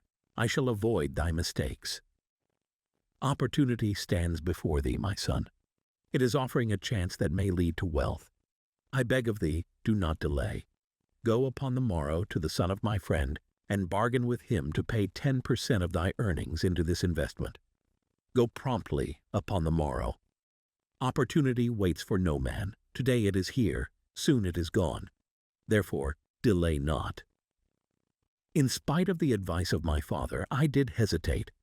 There were beautiful new robes just brought by the tradesmen from the East, robes of such richness and beauty my good wife and I felt we must each possess one. Should I agree to pay 1/10 of my earnings into the enterprise, we must deprive ourselves of these and other pleasures we dearly desired. I delayed making a decision until it was too late, much to my subsequent regret. The enterprise did prove to be more profitable than any man had prophesied. This is my tale, showing how I did permit good luck to escape. In this tale we see how good luck waits to come to that man who accepts opportunity, commented a swarthy man of the desert. To the building of an estate, there must always be the beginning. That start may be a few pieces of gold or silver, which a man diverts from his earnings to his first investment.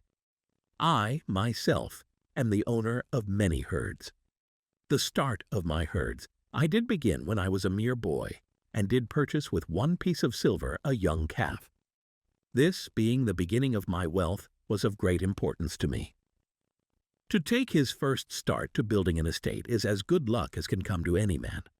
With all men, that first step, which changes them from men who earn from their own labor to men who draw dividends from the earnings of their gold, is important. Some, fortunately, take it when young and thereby outstrip in financial success those who do take it later, or those unfortunate men, like the father of this merchant, who never take it. Had our friend, the merchant, taken this step in his early manhood when this opportunity came to him, this day he would be blessed with much more of this world's goods. Should the good luck of our friend, the cloth weaver, cause him to take such a step at this time, it will indeed be but the beginning of much greater good fortune. Thank you. I like to speak also. A stranger from another country arose. I am a Syrian. Not so well do I speak your tongue. I wish to call this friend, the merchant, a name. Maybe you think it not polite, this name. Yet I wish to call him that. But alas, I not know your word for it. If I do call it in Syrian, you will not understand. Therefore, please, some good gentlemen, tell me that right name you call man, who puts off doing those things that mighty good for him. Procrastinator, called a voice. That's him, shouted the Syrian, waving his hands excitedly. He accepts not opportunity when she comes. He waits. He says, I have much business right now. By and by I talk to you. Please, most honorable sir, he pleaded, Pay me but 2/3 of the price tonight that I may be on my way. I will leave my most intelligent and educated slave to assist to make the count in the morning. He is trustworthy, and to him thou canst pay the balance." But I was stubborn and refused to make payment that night. Next morning, before I awoke, the city gates opened and 4 buyers rushed out in search of flocks. They were most eager and willing to pay high prices because the city was threatened with siege, and food was not plentiful. Nearly 3 times the price at which he had offered the flock to me did the old farmer receive for it. Thus was rare good luck allowed to escape. "Here is a tale most unusual," commented Arcad. "What wisdom doth it suggest?" "The wisdom of making a payment immediately when we are convinced our bargain is wise," suggested a venerable saddle-maker. "If the bargain be good, then dost thou need protection against thy own weaknesses as much as against any other man. We mortals are changeable. Alas, I must say more apt to change our minds when right than wrong. Wrong, we are stubborn indeed. Right, we are prone to vacillate and let opportunity escape. My first judgment is my best, yet always have I found it difficult to compel myself to proceed with a good bargain when made. Therefore, as a protection against my own weaknesses, I do make a prompt deposit thereon. This doth save me from later regrets for the good luck that should have been mine. Thank you. Again I like to speak." The Syrian was upon his feet once more. These tales much alike. Each time opportunity flies away for same reason. Each time she come to procrastinator, bringing good plan. Each time they hesitate, not say, "Right now best time, I do it quick." How can men succeed that way? "Wise are thy words, my friend," responded the buyer. Good luck fled from procrastination in both these tales. Yet this is not unusual. The spirit of procrastination is within all men. We desire riches. Yet how often, when opportunity doth appear before us, that spirit of procrastination from within doth urge various delays in our acceptance. In listening to it, we do become our own worst enemies. In my younger days I didn't know it by this long word our friend from Syria doth enjoy. I did think at first it was my own poor judgment that did cause me loss of many profitable trades. Later I did credit it to my stubborn disposition. At last I did recognize it for what it was, a habit of needless delaying where action was required, action prompt and decisive. How I did hate it when its true character stood revealed. With the bitterness of a wild ass hitched to a chariot, I did break loose from this enemy to my success. Thank you. I like ask question from Mr. Merchant. The Syrian was speaking. You wear fine robes, not like those of poor man. You speak like successful man. Tell us, do you listen now when procrastination whispers in your ear? Like our friend the buyer, I also had to recognize and conquer procrastination, responded the merchant.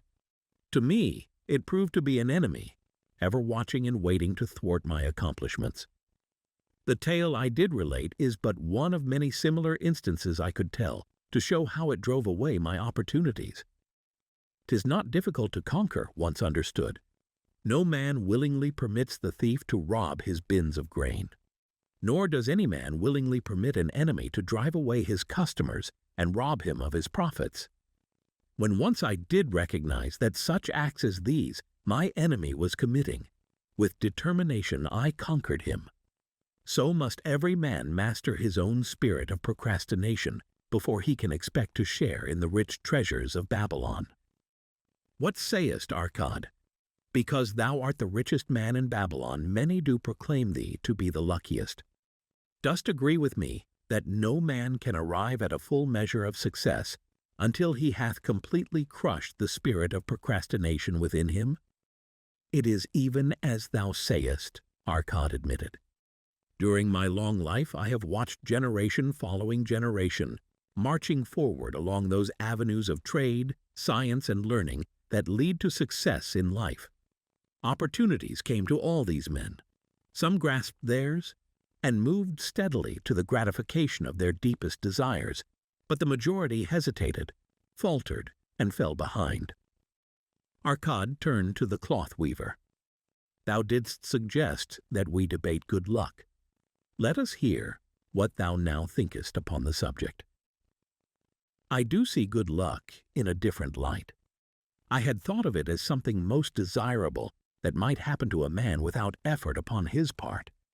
Now I do realize such happenings are not the sort of thing one may attract to himself. From our discussion have I learned that to attract good luck to oneself, it is necessary to take advantage of opportunities. Therefore, in the future, I shall endeavor to make the best of such opportunities as do come to me. Thou hast well grasped the truths brought forth in our discussion, Arkad replied. Good luck, we do find, often follows opportunity, but seldom comes otherwise. Our merchant friend would have found great good luck had he accepted the opportunity the good goddess did present to him. Our friend the buyer, likewise, would have enjoyed good luck had he completed the purchase of the flock and sold at such a handsome profit. We did pursue this discussion to find a means by which good luck could be enticed to us. I feel that we have found the way. Both the tales did illustrate how good luck follows opportunity. Herein lies a truth that many similar tales of good luck, won or lost, could not change. The truth is this: good luck can be enticed by accepting opportunity. Those eager to grasp opportunities for their betterment do attract the interest of the good goddess. She is ever anxious to aid those who please her. Men of action please her best. Action will lead thee forward to the successes thou dost desire. Men of action are favored by the goddess of good luck. Chapter 13. The 5 Laws of Gold. A bag heavy with gold, or a clay tablet carved with words of wisdom. If thou hadst thy choice, which wouldst thou choose? By the flickering light from the fire of desert shrubs, the sun-tanned faces of the listeners gleamed with interest. "The gold, the gold!" chorused the 27. Old Kalabab smiled knowingly. "Hark!" he resumed, raising his hand. "Hear the wild dogs out there in the night. They howl and wail because they are lean with hunger. Yet feed them, and what do they? Fight and strut. Then fight and strut some more, giving no thought to the morrow that will surely come. Just so it is with the sons of men. Give them a choice of gold and wisdom. What do? Ignore the wisdom and waste the gold. On the morrow they wail because they have no more gold. Gold is reserved for those who know its laws and abide by them." Kalabab drew his white robe close about his lean legs, for a cool night wind was blowing. "Because thou hast served me faithfully upon our long journey, because thou cared well for my camels, because thou toiled uncomplainingly across the hot sands of the desert, because thou fought bravely the robbers that sought to despoil my merchandise, I will tell thee this night the tale of the 5 laws of gold, such a tale as thou never hast heard before. Hark ye with deep attention to the words I speak, for if you grasp their meaning and heed them, in the days that come thou shalt have much gold." He paused impressively. Above, in a canopy of blue, the stars shone brightly in the crystal-clear skies of Babylonia. Behind the group loomed their faded tents, tightly staked against possible desert storms. Beside the tents were neatly stacked bales of merchandise covered with skins. Nearby, the camel herd sprawled in the sand, some chewing their cuds contentedly, others snoring in hoarse discord. "Thou hast told us many good tales, Kalabab," spoke up the chief packer. "We look to thy wisdom to guide us upon the morrow when our service with thee shall be at an end. I have but told thee of my adventures in strange and distant lands, but this night I shall tell thee of the wisdom of Arkad, the wise, rich man." "Much have we heard of him," acknowledged the chief packer, "for he was the richest man that ever lived in Babylon. The richest man he was, and that because he was wise in the ways of gold, even as no man had ever been before him.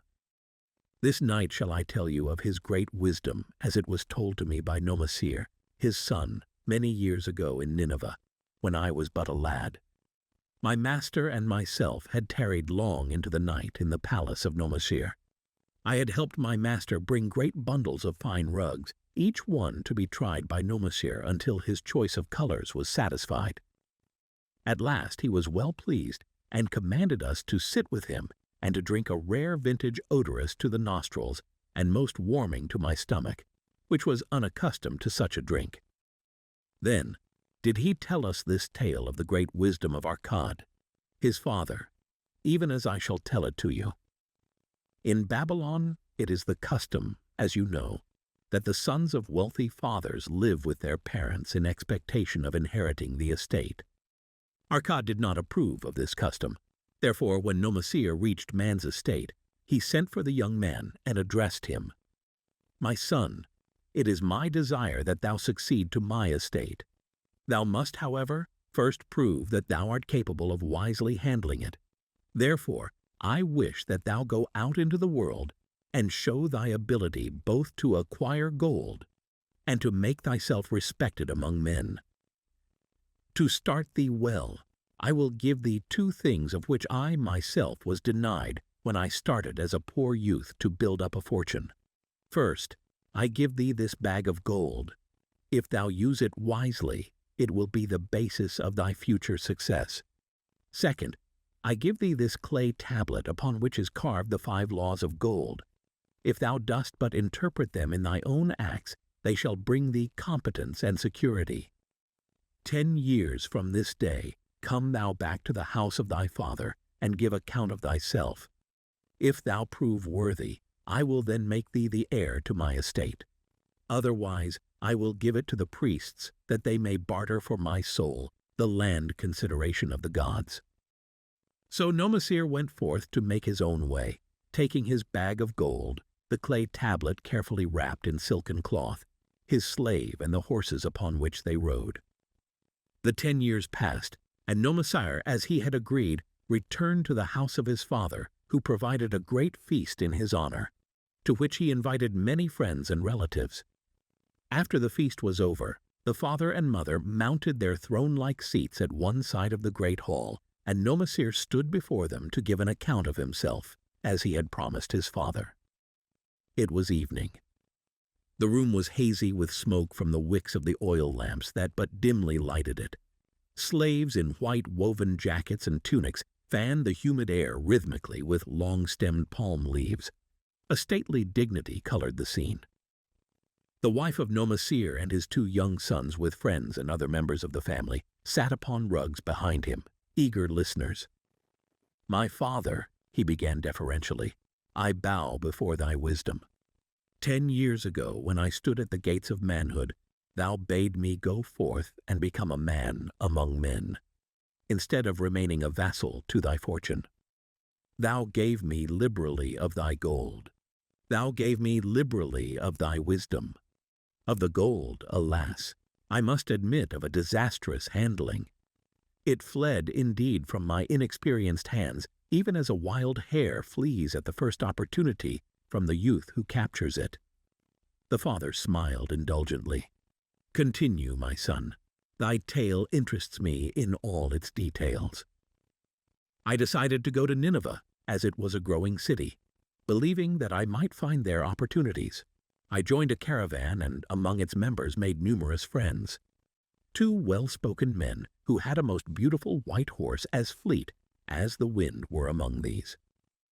As we journeyed, they told me in confidence that in Nineveh was a wealthy man who owned a horse so swift that it had never been beaten. Its owner believed that no horse living could run with greater speed. Therefore would he wager any sum, however large, that his horse could outspeed any horse in all Babylonia. Compared to their horse, so my friends said, it was but a lumbering ass that could be beaten with ease. They offered, as a great favor, to permit me to join them in a wager. I was quite carried away with the plan. Our horse was badly beaten, and I lost much of my gold." The father laughed. "Later, I discovered that this was a deceitful plan of these men, and they constantly journeyed with caravans seeking victims. You see, the man in Nineveh was their partner and shared with them the bets he won. This shrewd deceit taught me my first lesson in looking out for myself. I was soon to learn another, equally bitter.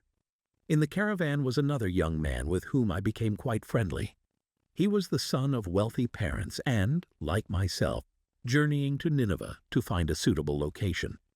Not long after our arrival, he told me that a merchant had died, and his shop with its rich merchandise and patronage could be secured at a paltry price, saying that we would be equal partners, but first he must return to Babylon to secure his gold.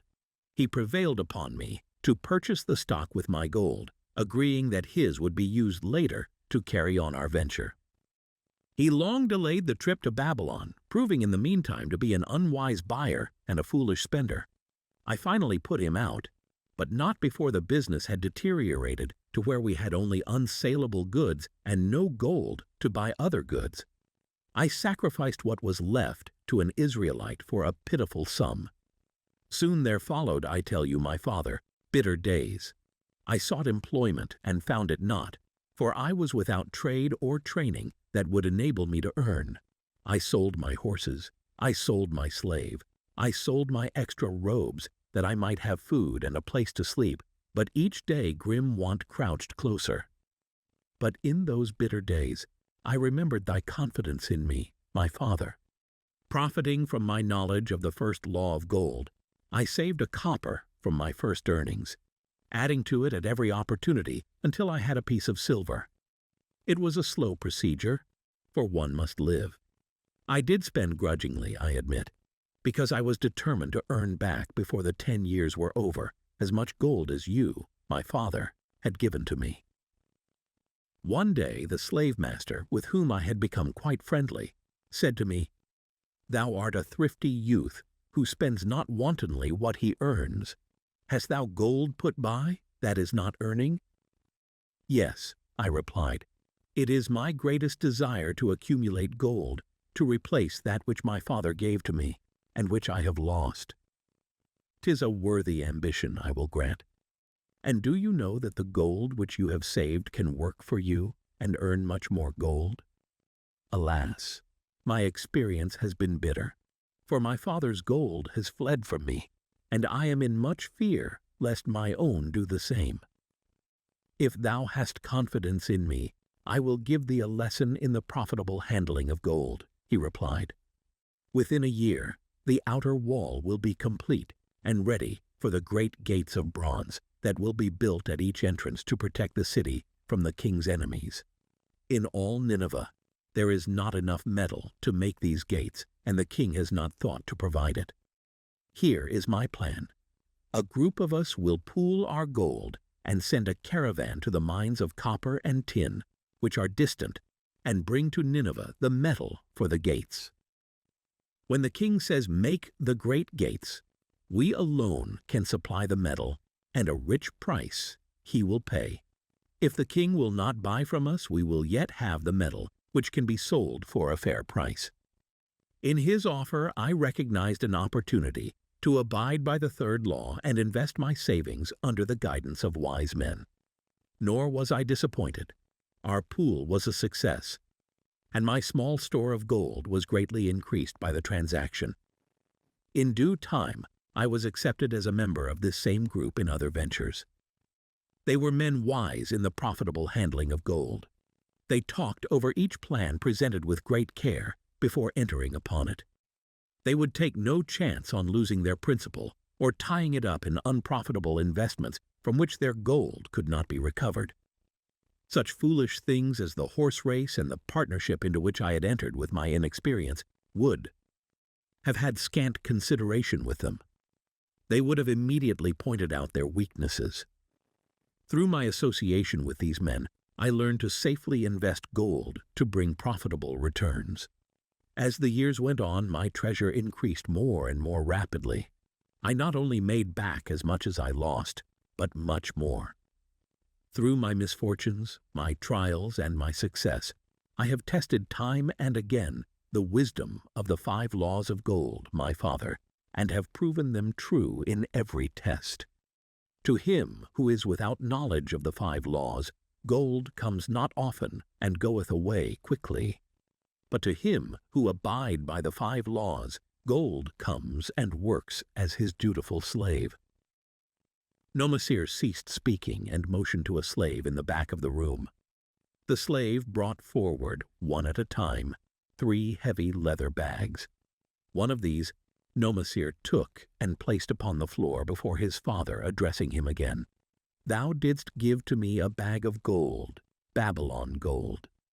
Behold, in its place I do return to thee a bag of Nineveh gold of equal weight, an equal exchange, as all will agree. Thou didst give to me a clay tablet inscribed with wisdom. Behold, in its stead I do return 2 bags of gold. So saying, he took from the slave the other 2 bags and, likewise, placed them upon the floor before his father. This I do to prove to thee, my father, of how much greater value I consider thy wisdom than thy gold. Yet who can measure in bags of gold the value of wisdom? Without wisdom, gold is quickly lost by those who have it. But with wisdom, gold can be secured by those who have it not, as these 3 bags of gold do prove. It does indeed give to me the deepest satisfaction, my father, to stand before thee and say that because of thy wisdom I have been able to become rich and respected before men. The father placed his hand fondly upon the head of Nomasir. Thou hast learned well thy lessons, and I am indeed fortunate to have a son to whom I may entrust my wealth. Calabab ceased his tale and looked critically at his listeners. What means this to thee, this tale of Nomasir? He continued. Who amongst thee can go to thy father or to the father of thy wife and give an account of wise handling of his earnings? What would these venerable men think were you to say, I have traveled much, and learned much, and labored much, and earned much, yet alas, of gold I have little. Some I spent wisely, some I spent foolishly, and much I lost in unwise ways. Dost still think it but an inconsistency of fate that some men have much gold, and others have naught?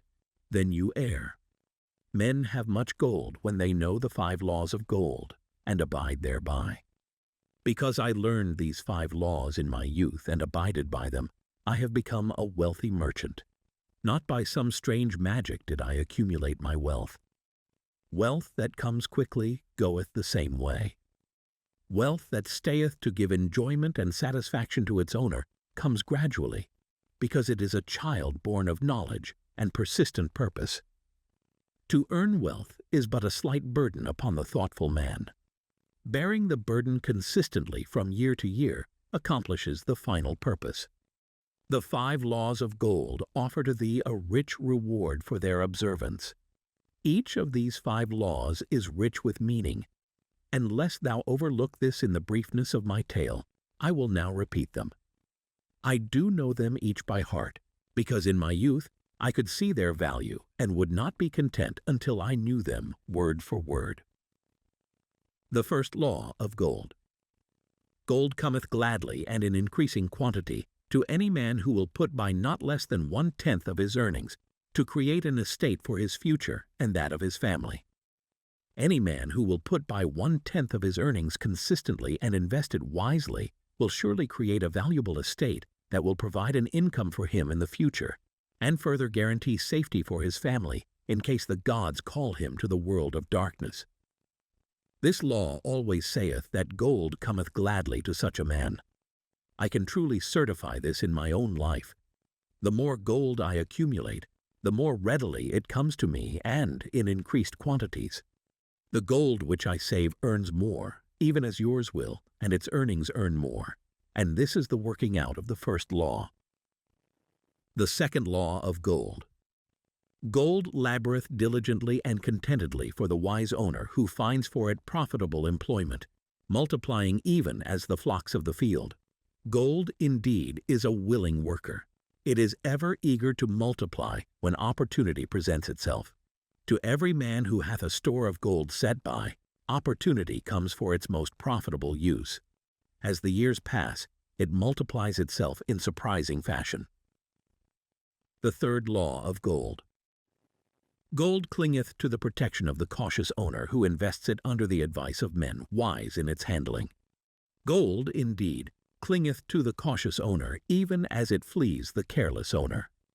The man who seeks the advice of men wise in handling gold soon learneth not to jeopardize his treasure, but to preserve in safety and to enjoy in contentment its consistent increase. The fourth law of gold slippeth away from the man who invests it in businesses or purposes with which he is not familiar or which are not approved by those skilled in its keep.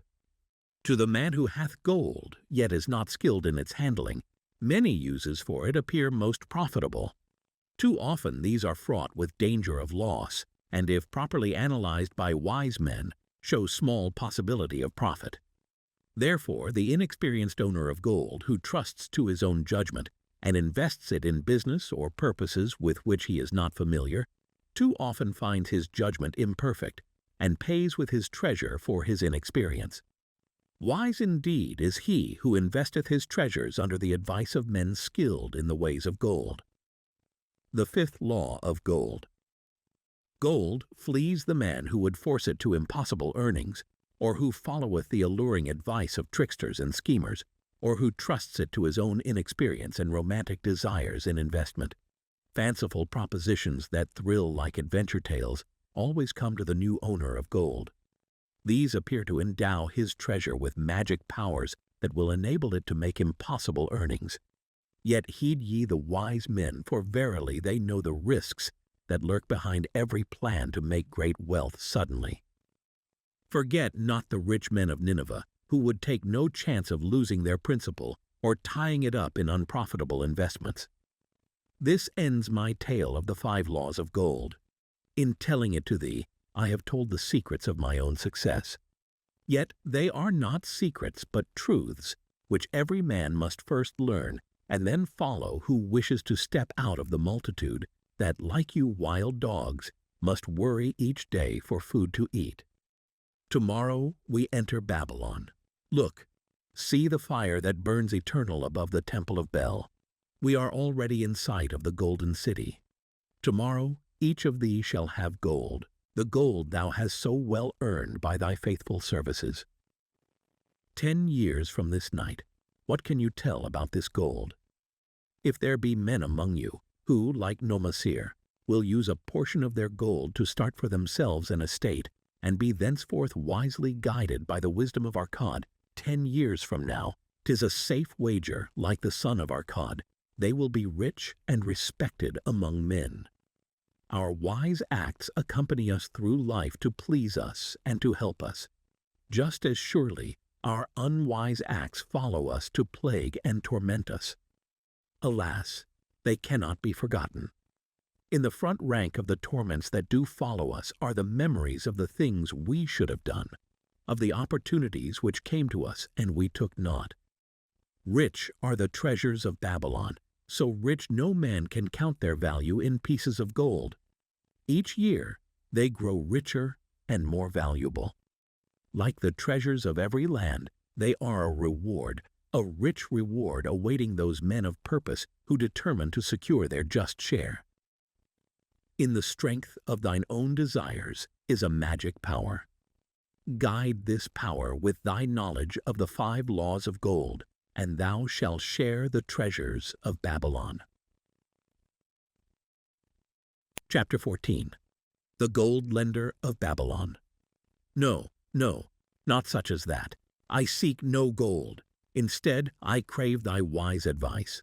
Hear, what this man doth say. No one comes to the lender of gold for advice. My ears must play me false. They listen true. Can this be so? Rodan, the spearmaker, doth display more cunning than all the rest, for he comes to Mathon, not for gold, but for advice. Many men come to me for gold to pay for their follies, but as for advice, they want it not. Yet who is more able to advise than the lender of gold, to whom many men come in trouble? "Thou shalt eat with me, Rodan," he continued. "Thou shalt be my guest for the evening. Andal," he commanded of the black slave, "draw up a rag for my friend Rodan, the spear maker, who comes for advice. He shall be mine honored guest. Bring to him much food, and get for him my largest cup. Choose well of the best wine, that he may have satisfaction in the drinking. Now, tell me what troubles thee." "It is the king's gift." "The king's gift? The king did make thee a gift, and it gives thee trouble? What manner of gift?"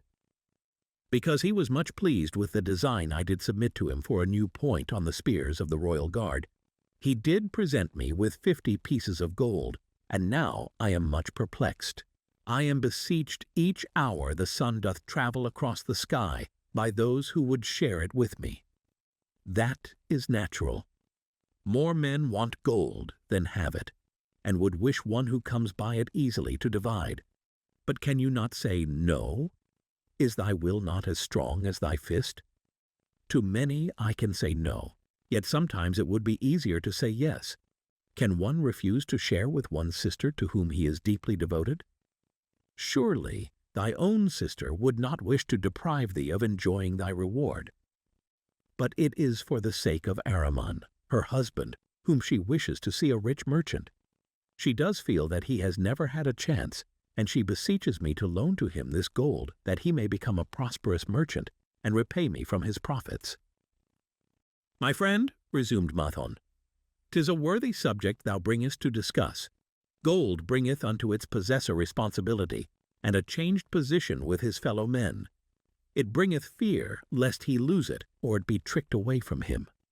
It bringeth a feeling of power and ability to do good. Likewise, it bringeth opportunities whereby his very good intentions may bring him into difficulties. Didst ever hear of the farmer of Nineveh, who could understand the language of animals? I wot not, for 'tis not the kind of tale men like to tell over the bronze caster's forge. I will tell it to thee, for thou shouldst know that to borrowing and lending there is more than the passing of gold from the hands of one to the hands of another. This farmer, who could understand what the animals said to each other, did linger in the farmyard each evening just to listen to their words. One evening he did hear the ox bemoaning to the ass the hardness of his lot. I do labor pulling the plow from morning until night. No matter how hot the day, or how tired my legs, or how the bull doth chafe my neck, still must I work. But you are a creature of leisure. You are trapped with a colorful blanket and do nothing more than carry our master about where he wishes to go. When he goes nowhere, you do rest and eat the green grass all the day. Now the ass, in spite of his vicious heels, was a goodly fellow and sympathized with the ox. My good friend, he replied, you do work very hard, and I would help ease your lot. Therefore will I tell you how you may have a day of rest. In the morning, when the slave comes to fetch you to the plow, lie upon the ground and bellow much, that he may say you are sick and cannot work. So the ox took the advice of the ass, and the next morning the slave returned to the farmer and told him the ox was sick and could not pull the plow. Then, said the farmer, hitch the ass to the plow, for the plowing must go on. All that day the ass, who had only intended to help his friend, found himself compelled to do the ox's task. When night came and he was released from the plow, his heart was bitter, and his legs were weary, and his neck was sore where the bow had chafed it. The farmer lingered in the barnyard to listen. The ox began first. You are my good friend. Because of your wise advice, I have enjoyed a day of rest. And I, retorted the ass, am like many another simple-hearted one who starts to help a friend and ends up by doing his task for him. Hereafter you draw your own plow, for I did hear the master tell the slave to send for the butcher were you sick again. I wish he would, for you are a lazy fellow. Thereafter they spoke to each other no more. This ended their friendship. Canst thou tell the moral to this tale, Rodan? 'Tis a good tale, responded Rodan, but I see not the moral. I thought not that you would. But it is there and simple too. Just this: if you desire to help thy friend, do so in a way that will not bring thy friend's burdens upon thyself. I had not thought of that. It is a wise moral. I wish not to assume the burdens of my sister's husband. But tell me, you lend to many. Do not the borrowers repay? Mathon smiled the smile of one whose soul is rich with much experience. Could a loan be well made if the borrower cannot repay? Must not the lender be wise and judge carefully whether his gold can perform a useful purpose to the borrower and return to him once more, or whether it will be wasted by one unable to use it wisely and leave him without his treasure, and leave the borrower with a debt he cannot repay? I will show to thee the tokens in my token chest, and let them tell thee some of their stories. Into the room he brought a chest as long as his arm, covered with red pigskin and ornamented with bronze designs. He placed it upon the floor and squatted before it, both hands upon the lid. From each person to whom I lend, I do exact a token for my token chest, to remain there until the loan is repaid. When they repay, I give back, but if they never repay, it will always remind me of one who was not faithful to my confidence. The safest loans, my token box tells me, are to those whose possessions are of more value than the one they desire. They own lands, or jewels, or camels, or other things which could be sold to repay the loan. Some of the tokens given to me are jewels of more value than the loan. Others are promises that if the loan be not repaid as agreed, they will deliver to me certain property settlement. On loans like those, I am assured that my gold will be returned with the rental thereon, for the loan is based on property. In another class are those who have the capacity to earn. They are such as you, who labor or serve and are paid. They have income, and if they are honest and suffer no misfortune, I know that they also can repay the gold I loan them, and the rental to which I am entitled. Such loans are based on human effort. Others are those who have neither property nor assured earning capacity. Life is hard, and there will always be some who cannot adjust themselves to it. Alas, for the loans I make them, even though they be no larger than a pence. My token box may censure me in the years to come unless they be guaranteed by good friends of the borrower who know him honorable. Mathon released the clasp and opened the lid. Rodan leaned forward eagerly. At the top of the chest a bronze neck piece lay upon a scarlet cloth. Mathon picked up the piece and patted it affectionately.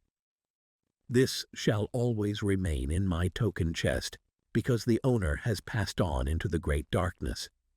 I treasure it, his token, and I treasure his memory, for he was my good friend. We traded together with much success until out of the East he brought a woman to wed, beautiful, but not like our women. A dazzling creature. He spent his gold lavishly to gratify her desires. He came to me in distress when his gold was gone. I counseled with him. I told him I would help him to once more master his own affairs. He swore by the sign of the great bull that he would, but it was not to be. In a quarrel she thrust a knife into the heart he dared her to pierce. And she? Questioned Rodan. Yes, of course, this was hers. He picked up the scarlet cloth. In bitter remorse she threw herself into the Euphrates. These 2 loans will never be repaid. The chest tells you, Rodan, that humans in the throes of great emotions are not safe risks for the gold lender. Here, now this is different. He reached for a ring carved of ox bone. This belongs to a farmer. I buy the rugs of his women. The locusts came and they had not food. I helped him, and when the new crop came, he repaid me. Later, he came again and told of strange goats in a distant land, as described by a traveler. They had long hair so fine and soft, it would weave into rugs more beautiful than any ever seen in Babylon. He wanted a herd, but he had no money. So I did lend him gold to make the journey and bring back goats. Now his herd is begun, and next year I shall surprise the lords of Babylon with the most expensive rugs it has been their good fortune to buy. Soon I must return his ring. He doth insist on repaying promptly. "Some borrowers do that?" queried Rodan. "If they borrow for purposes that bring money back to them, I find it so. But if they borrow because of their indiscretions, I warn thee to be cautious if thou wouldst ever have thy gold back in hand again." "Tell me about this," requested Rodan, picking up a heavy gold bracelet inset with jewels in rare designs. "The women do appeal to my good friend," bantered Mathon. "I am still much younger than you," retorted Rodan. "I grant that. But this time thou doth suspicion romance where it is not. The owner of this is fat and wrinkled, and doth talk so much and say so little, she drives me mad. Once they had much money and were good customers, but ill times came upon them. She has a son of whom she would make a merchant. So she came to me and borrowed gold that he might become a partner of a caravan owner who travels with his camels, bartering in one city what he buys in another. This man proved a rascal, for he left the poor boy in a distant city without money and without friends, pulling out early while the youth slept. Perhaps when this youth has grown to manhood, he will repay. Until then I get no rental for the loan, only much talk. But I do admit the jewels are worthy of the loan." "Did this lady ask thy advice as to the wisdom of the loan?" "Quite otherwise. She had pictured to herself this son of hers as a wealthy and powerful man of Babylon. To suggest the contrary was to infuriate her. A fair rebuke I had. I knew the risk for this inexperienced boy, but as she offered security, I could not refuse her. This," continued Mathon, waving a bit of pack rope tied into a knot, "belongs to Nebatur, the camel trader. When he would buy a herd larger than his funds, he brings to me this knot, and I lend to him according to his needs. He is a wise trader. I have confidence in his good judgment and can lend him freely. Many other merchants of Babylon have my confidence because of their honorable behavior. Their tokens come and go frequently in my token box. Good merchants are an asset to our city, and it profits me to aid them to keep trade moving that Babylon be prosperous." Mathon picked out a beetle carved in turquoise and tossed it contemptuously on the floor. "A bug from Egypt. The lad who owns this does not care whether I ever receive back my gold. When I reproach him, he replies, 'How can I repay when ill fate pursues me? You have plenty more.' What can I do? The token is his father's, a worthy man of small means who did pledge his land and herd to back his son's enterprises. The youth found success at first and then was overzealous to gain great wealth. His knowledge was immature, his enterprises collapsed. Youth is ambitious. Youth would take shortcuts to wealth and the desirable things for which it stands. To secure wealth quickly, youth often borrows unwisely. Youth, never having had experience, cannot realize that hopeless debt is like a deep pit into which one may descend quickly and where one may struggle vainly for many days. It is a pit of sorrow and regrets where the brightness of the sun is overcast and night is made unhappy by restless sleeping. Yet I do not discourage borrowing gold. I encourage it. I recommend it if it be for a wise purpose. I myself made my first real success as a merchant with borrowed gold. Yet what should the lender do in such a case? The youth is in despair and accomplishes nothing. He is discouraged. He makes no effort to repay. My heart turns against depriving the father of his land and cattle." "You tell me much that I am interested to hear," ventured Rodan. "But I hear no answer to my question. Should I lend my 50 pieces of gold to my sister's husband? They mean much to me." "Thy sister is a sterling woman whom I do much esteem. Should her husband come to me and ask to borrow 50 pieces of gold, I should ask him for what purpose he would use it. If he answered that he desired to become a merchant like myself and deal in jewels and rich furnishings, I would say, 'What knowledge have you of the ways of trade? Do you know where you can buy at lowest cost? Do you know where you can sell at a fair price?' Could he say yes to these questions? No, he could not," Rodan admitted. "He has helped me much in making spears, and he has helped some in the shops." Then would I say to him that his purpose was not wise. Merchants must learn their trade. His ambition, though worthy, is not practical, and I would not lend him any gold. But supposing he could say, Yes, I have helped merchants much. I know how to travel to Smyrna and to buy at low cost the rugs the housewives weave. I also know many of the rich people of Babylon, to whom I can sell these at a large profit.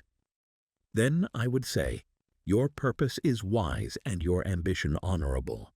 I shall be glad to lend you the 50 pieces of gold if you can give me security that they will be returned. But would he say, I have no security other than that I am an honored man and will pay you well for the loan? Then would I reply, I treasure much each piece of gold. Were the robbers to take it from you as you journeyed to Smyrna, or take the rugs from you as you returned? Then you would have no means of repaying me, and my gold would be gone. Gold, you see, Rhodan, is the merchandise of the lender of money. It is easy to lend. If it is lent unwisely, then it is difficult to get back. The wise lender wishes not the risk of the undertaking, but the guarantee of safe repayment. 'Tis well, he continued, to assist those that are in trouble. 'Tis well to help those upon whom fate has laid a heavy hand. 'Tis well to help those who are starting, that they may progress and become valuable citizens. But help must be given wisely, lest, like the farmer's ass, in our desire to help we but take upon ourselves the burden that belongs to another. Again I wandered from thy question, Rhodan, but hear my answer. Keep thy 50 pieces of gold. What thy labor earns for thee, and what is given thee for reward is thine own, and no man can put an obligation upon thee to part with it unless it do be thy wish. If thee wouldst lend it, so that it may earn thee more gold, then lend with caution and in many places. I like not idle gold, even less I like too much of risk. How many years hast thou labored as a spear-maker? Fully 3. How much besides the king's gift hast saved? 3 gold pieces. Each year that thou hast labored, thou hast denied thyself good things to save from thine earnings 1 piece of gold. 'Tis as you say. Then mightest save in 50 years of labor 50 pieces of gold by thy self-denial? A lifetime of labor it would be. Thinkest thou thy sister would wish to jeopardize the savings of 50 years of labor over the bronze melting pot that her husband might experiment on being a merchant? Not if I spoke in your words. Then go to her and say, 3 years I have labored each day except fast days, from morning until night, and I have denied myself many things that my heart craved. For each year of labor and self-denial, I have to show 1 piece of gold. Thou art my favored sister, and I wish that thy husband may engage in business in which he will prosper greatly.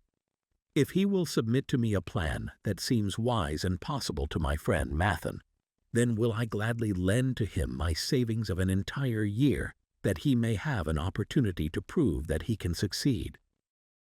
Do that, I say, and if he has within him the soul to succeed, he can prove it. If he fails, he will not owe thee more than he can hope some day to repay. I am a gold lender, because I own more gold than I can use in my own trade. I desire my surplus gold to labor for others and thereby earn more gold. I do not wish to take risk of losing my gold, for I have labored much and denied myself much to secure it. Therefore, I will no longer lend any of it where I am not confident that it is safe and will be returned to me. Neither will I lend it where I am not convinced that its earnings will be promptly paid to me. I have told to thee, Rhodan, a few of the secrets of my token chest. From them you may understand the weakness of men and their eagerness to borrow that which they have no certain means to repay. From this you can see how often their high hopes of the great earnings they could make, if they but had gold, are but false hopes they have not the ability or training to fulfill. Thou, Rhodan, now have gold which thou shouldst put to earning more gold for thee. Thou art about to become even as I, a gold lender. If thou dost safely preserve thy treasure, it will produce liberal earnings for thee, and be a rich source of pleasure and profit during all thy days. But if thou dost let it escape from thee, it will be a source of constant sorrow and regret, as long as thy memory doth last. What desirest thou most of this gold in thy wallet? To keep it safe. Wisely spoken, replied Mathon approvingly. Thy first desire is for safety. Thinkest thou that in the custody of thy sister's husband it would be truly safe from possible loss? I fear not, for he is not wise in guarding gold. Then be not swayed by foolish sentiments of obligation to trust thy treasure to any person. If thou wouldst help thy family or thy friends, find other ways than risking the loss of thy treasure. Forget not that gold slippeth away in unexpected ways from those unskilled in guarding it.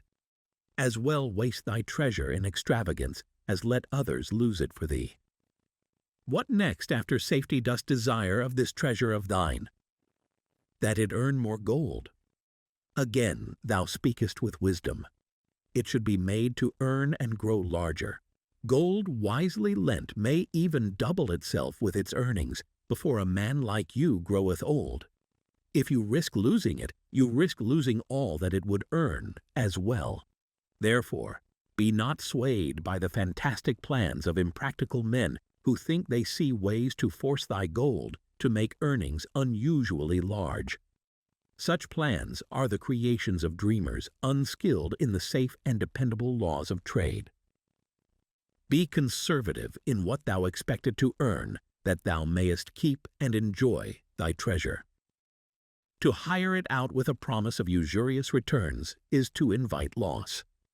Seek to associate thyself with men and enterprises whose success is established that thy treasure may earn liberally under their skillful use, and be guarded safely by their wisdom and experience. Thus mayest thou avoid the misfortunes that follow most of the sons of men to whom the gods see fit to entrust gold. When Rodan would thank him for his wise advice, he would not listen, saying, "The king's gift shall teach thee much wisdom. If wouldst keep thy 50 pieces of gold, thou must be discreet indeed. Many uses will tempt thee. Much advice will be spoken to thee. Numerous opportunities to make large profits will be offered thee. The stories from my token box should warn thee, before thou let any piece of gold leave thy pouch, to be sure that thou hast a safe way to pull it back again. Should my further advice appeal to thee, return again. It is gladly given. Ere thou goest, read this, which I have carved beneath the lid of my token box. It applies equally to the borrower and the lender. Better a little caution than a great regret." Chapter 15. The Walls of Babylon. Old Banzar, grim warrior of another day, stood guard at the passageway leading to the top of the ancient walls of Babylon. Up above, valiant defenders were battling to hold the walls. Upon them depended the future existence of this great city with its hundreds of thousands of citizens. Over the walls came the roar of the attacking armies, the yelling of many men, the trampling of thousands of horses, the deafening boom of the battering rams pounding the bronzed gates. In the street behind the gate lounged the spearmen, waiting to defend the entrance should the gates give way. They were but few for the task. The main armies of Babylon were with their king, far away in the east on the great expedition against the Elamites. No attack upon the city having been anticipated during their absence, the defending forces were small. Unexpectedly from the north bore down the mighty armies of the Assyrians, and now the walls must hold, or Babylon was doomed. About Banzar were great crowds of citizens, white-faced and terrified, eagerly seeking news of the battle. With hushed awe they viewed the stream of wounded and dead being carried or led out of the passageway. Here was the crucial point of attack. After 3 days of circling about the city, the enemy had suddenly thrown his great strength against this section and this gate. The defenders from the top of the wall fought off the climbing platforms and the scaling ladders of the attackers with arrows, burning oil, and, if any reached the top, spears. Against the defenders, thousands of the enemy's archers poured a deadly barrage of arrows. Old Banzar had the vantage point for news. He was closest to the conflict and first to hear of each fresh repulse of the frenzied attackers. An elderly merchant crowded close to him, his palsied hands quivering. "Tell me, he pleaded. "They cannot get in. My sons are with the good king. There is no one to protect my old wife.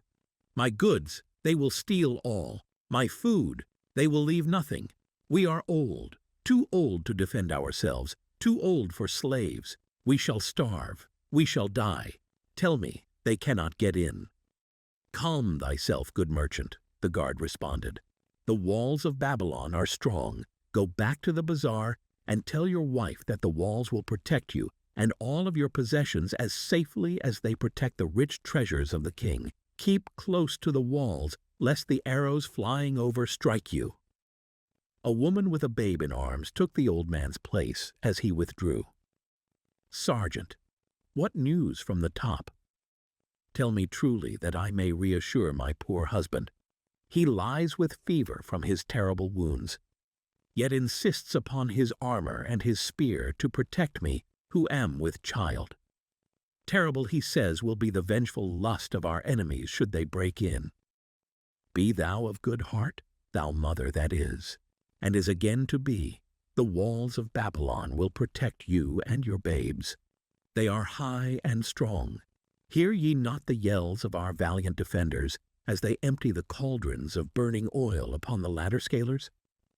Yes, that do I hear, and also the roar of the battering rams that do hammer at our gates. Back to thy husband. Tell him the gates are strong and withstand the rams. Also that the scalers climb the walls but to receive the waiting spear thrust. Watch thy way, and hasten behind you buildings." Banzar stepped aside to clear the passage for heavily armed reinforcements, as, with clanking bronze shields and heavy tread, they tramped by. A small girl plucked at his girdle. "Tell me, please, soldier, are we safe?" she pleaded. "I hear the awful noises. I see the men all bleeding. I am so frightened. What will become of our family, of my mother, little brother, and the baby?" The grim old campaigner blinked his eyes and thrust forward his chin as he beheld the child. "Be not afraid, little one," he reassured her. "The walls of Babylon will protect you and mother and little brother and the baby. It was for the safety of such as you that the good Queen Semiramis built them over 100 years ago. Never have they been broken through. Go back and tell your mother and little brother and the baby that the walls of Babylon will protect them, and they need have no fear." Day after day, old Banzar stood at his post and watched the reinforcements file up the passageway, there to stay and fight, until wounded or dead they came down once more. Around him unceasingly crowded the throngs of frightened citizens, eagerly seeking to learn if the walls would hold. To all he gave his answer with the fine dignity of an old soldier. "The walls of Babylon will protect you." For 3 weeks and 5 days, the attack waged with scarcely ceasing violence. Harder and grimmer set the jaw of Banzar as the passage behind, wet with the blood of the many wounded, was churned into mud by the never-ceasing streams of men passing up and staggering down. Each day, the slaughtered attackers piled up in heaps before the wall. Each night they were carried back and buried by their comrades. Upon the 5th night of the 4th week, the clamor without diminished. The first streaks of daylight illuminating the plains disclosed great clouds of dust raised by the retreating armies. A mighty shout went up from the defenders. There was no mistaking its meaning. It was repeated by the waiting troops behind the walls. It was echoed by the citizens upon the streets. It swept over the city with the violence of a storm. People rushed from the houses. The streets were jammed with a throbbing mob. The pent-up fear of weeks found an outlet in the wild chorus of joy. From the top of the high tower of the Temple of Bel, burst forth the flames of victory. Skyward floated the column of blue smoke to carry the message far and wide. The walls of Babylon had once again repulsed a mighty and viscous foe, determined to loot her rich treasures and to ravish and enslave her citizens. Babylon endured century after century because it was fully protected. It could not afford to be otherwise. The walls of Babylon were an outstanding example of man's need and desire for protection. This desire is inherent in the human race. It is just as strong today as it ever was, but we have developed broader and better plans to accomplish the same purpose. In this day, behind the impregnable walls of insurance, savings accounts, and dependable investments, we can guard ourselves against the unexpected tragedies that may enter any door and seat themselves before any fireside. We cannot afford to be without adequate protection. Chapter 16. The Camel Trader of Babylon.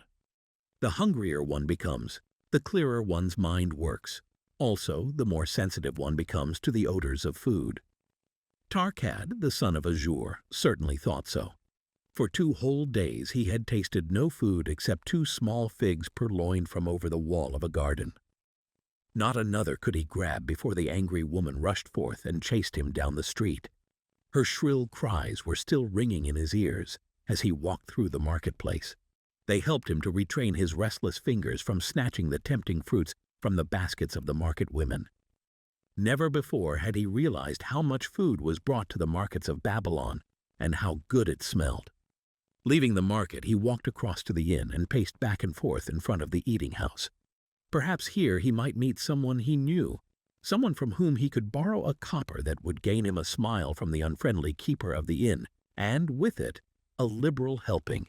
Without the copper, he knew all too well how unwelcome he would be. In his abstraction, he unexpectedly found himself face to face with the one man he wished most to avoid. The tall, bony figure of Dabasir, the camel trader. Of all the friends and others from whom he had borrowed small sums, Dabasir made him feel the most uncomfortable because of his failure to keep his promises to repay promptly. Dabasir's face lighted up at the sight of him. "Ha! 'Tis Tarkad, just the one I have been seeking that he might repay the 2 pieces of copper which I lent him a moon ago. Also the piece of silver which I lent to him before that. We are well met. I can make good use of the coins this very day. What say, boy? What say?" Tarkad stuttered and his face flushed. He had naught in his empty stomach to nerve him to argue with the outspoken Dabasir. "I am sorry, very sorry," he mumbled weakly. "But this day I have neither the copper nor the silver with which I could repay." "Then get it," Dabasir insisted. "Surely thou canst get hold of a few coppers and a piece of silver to repay the generosity of an old friend of thy father who aided thee whence thou wast in need? 'Tis because ill fortune does pursue me that I cannot pay." Ill fortune. Wouldst blame the gods for thine own weakness? Ill fortune pursues every man who thinks more of borrowing than of repaying. Come with me, boy, while I eat. I am hungry, and I would tell thee a tale. Tarkad flinched from the brutal frankness of Dabasir, but here at least was an invitation to enter the coveted doorway of the eating house. Dabasir pushed him to a far corner of the room where they seated themselves upon small rugs. When Kauskor, the proprietor, appeared smiling, Dabasir addressed him with his usual freedom. "Fat lizard of the desert, bring to me a leg of the goat, brown with much juice, and bread and all of the vegetables, for I am hungry and want much food. Do not forget my friend here. Bring to him a jug of water. Have it cooled, for the day is hot." Tarkad's heart sank. Must he sit here and drink water while he watched this man devour an entire goat leg? He said nothing. He thought of nothing he could say. Dabasir, however, knew no such thing as silence. Smiling and waving his hand good-naturedly to the other customers, all of whom knew him, he continued, "I did hear from a traveler just returned from Urfa of a certain rich man who has a piece of stone cut so thin that one can look through it. He put it in the window of his house to keep out the rains. It is yellow, so this traveler does relate. And he was permitted to look through it, and all the outside world looked strange and not like it really is. What say you to that, Tarkat? Thinkest all the world could look to a man a different color from what it is? I dare say, responded the youth, much more interested in the fat leg of goat placed before Dabasir. Well, I know it to be true, for I myself have seen the world all of a different color from what it really is, and the tale I am about to tell relates how I came to see it in its right color once more. Dabasir will tell a tale, whispered a neighboring diner to his neighbor, and dragged his rug close. Other diners brought their food and crowded in a semicircle. They crunched noisily in the ears of Tarkat and brushed him with their meaty bones. He alone was without food. Dabasir did not offer to share with him, nor even motion him to a small corner of the hard bread that was broken off and had fallen from the platter to the floor.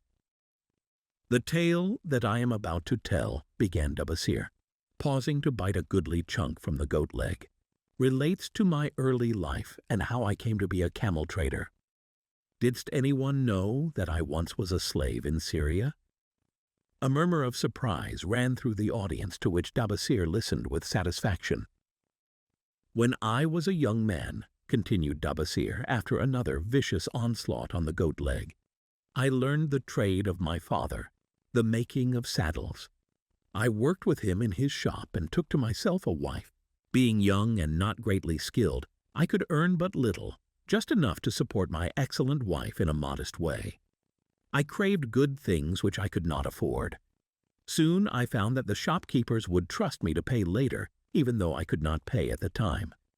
Being young and without experience, I did not know that he who spends more than he earns is sowing the winds of needless self-indulgence, from which he is sure to reap the whirlwinds of trouble and humiliation. So I indulged my whims for fine raiment and bought luxuries for my good wife and our home, beyond our means. I paid as I could, and for a while all went well. But in time I discovered I could not use my earnings both to live upon and to pay my debts.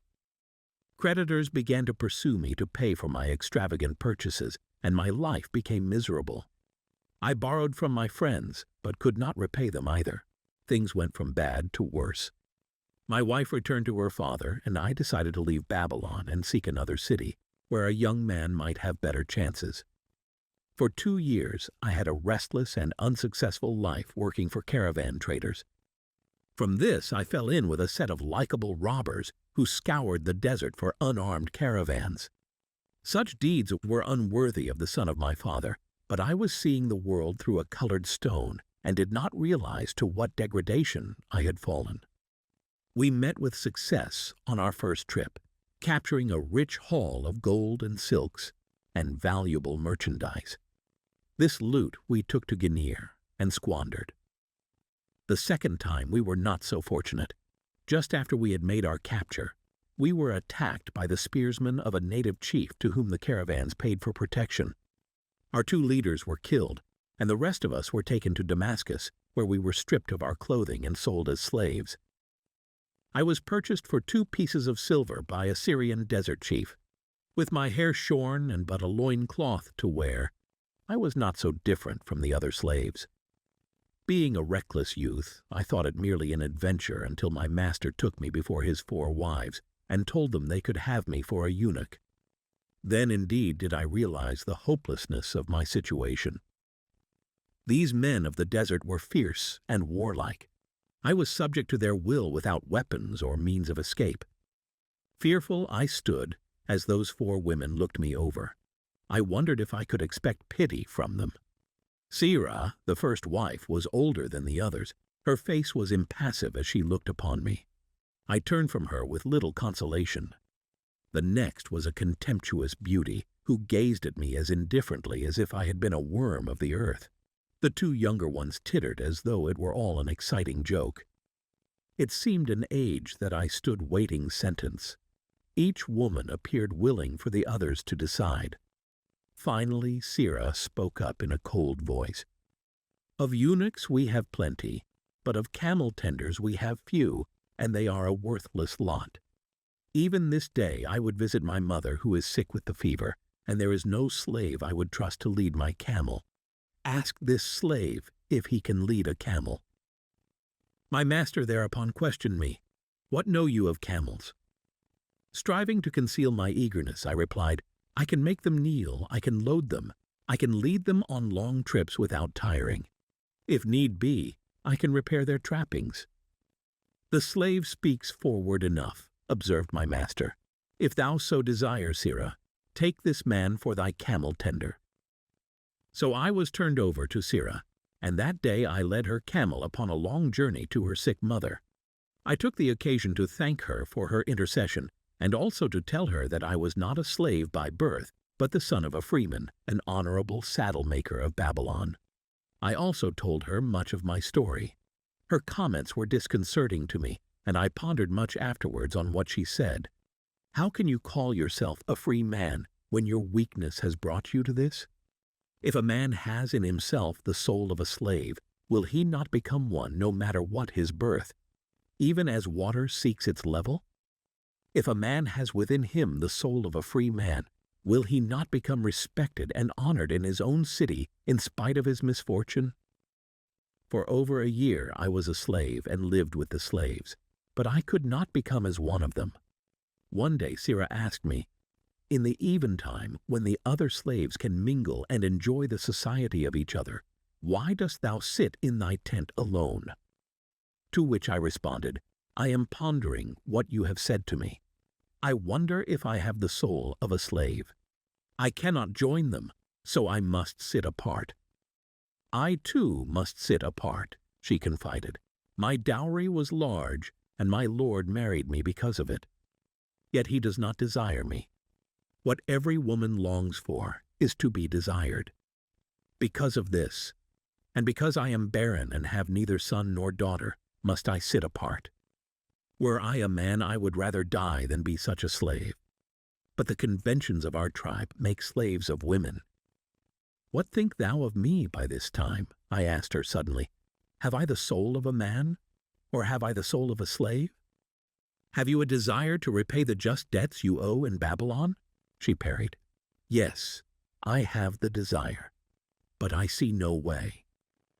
If thou contentedly let the years slip by and make no effort to repay, then thou hast but the contemptible soul of a slave. No man is otherwise who cannot respect himself, and no man can respect himself who does not repay honest debts. But what can I do who am a slave in Syria? Stay a slave in Syria, thou weakling."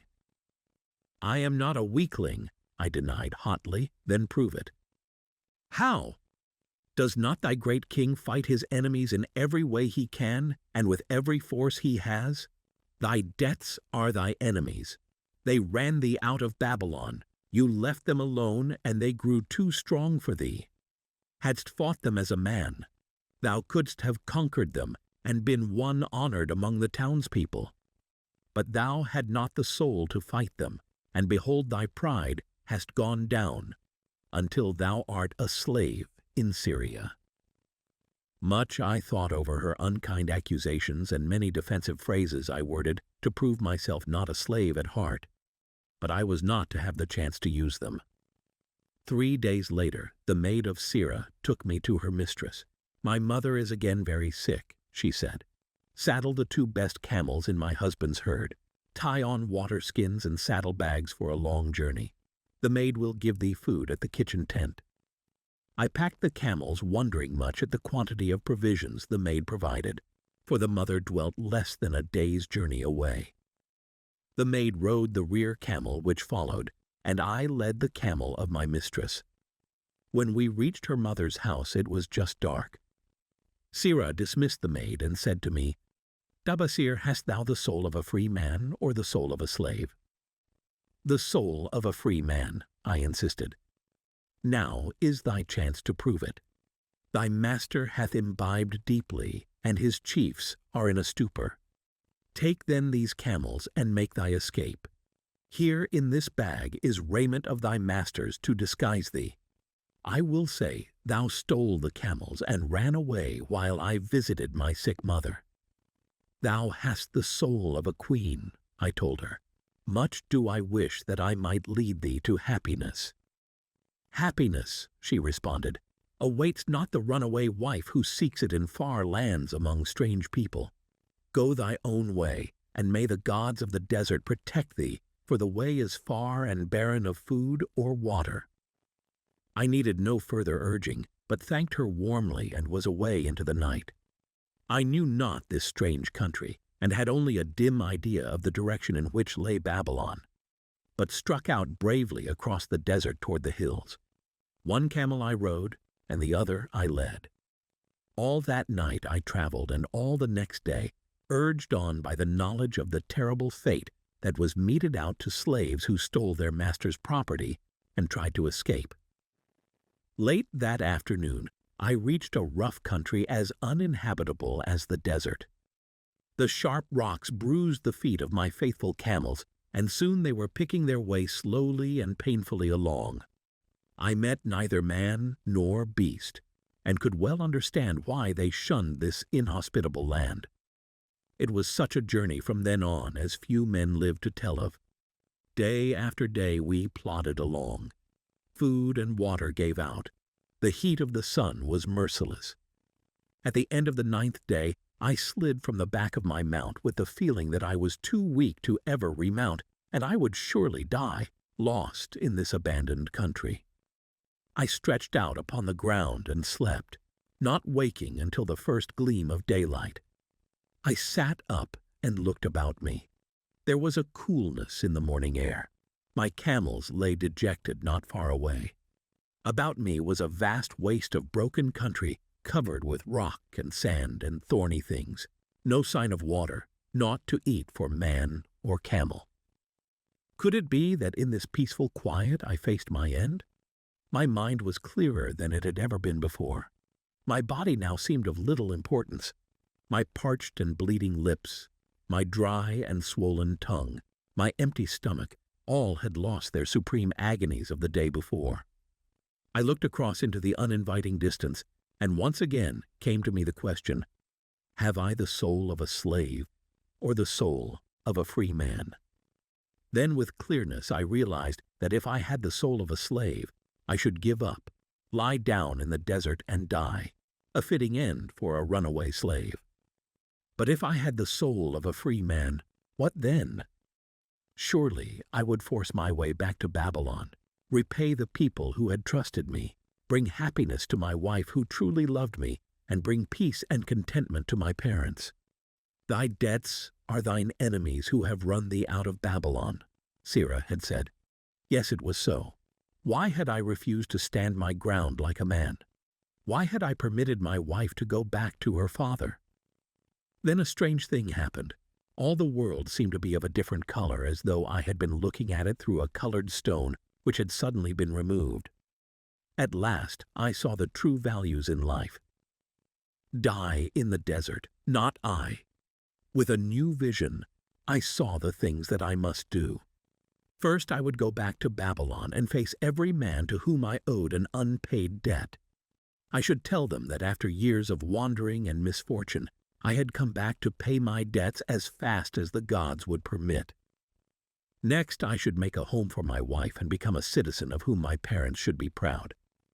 My debts were my enemies, but the men I owed were my friends, for they had trusted me and believed in me. I staggered weakly to my feet. What mattered hunger? What mattered thirst?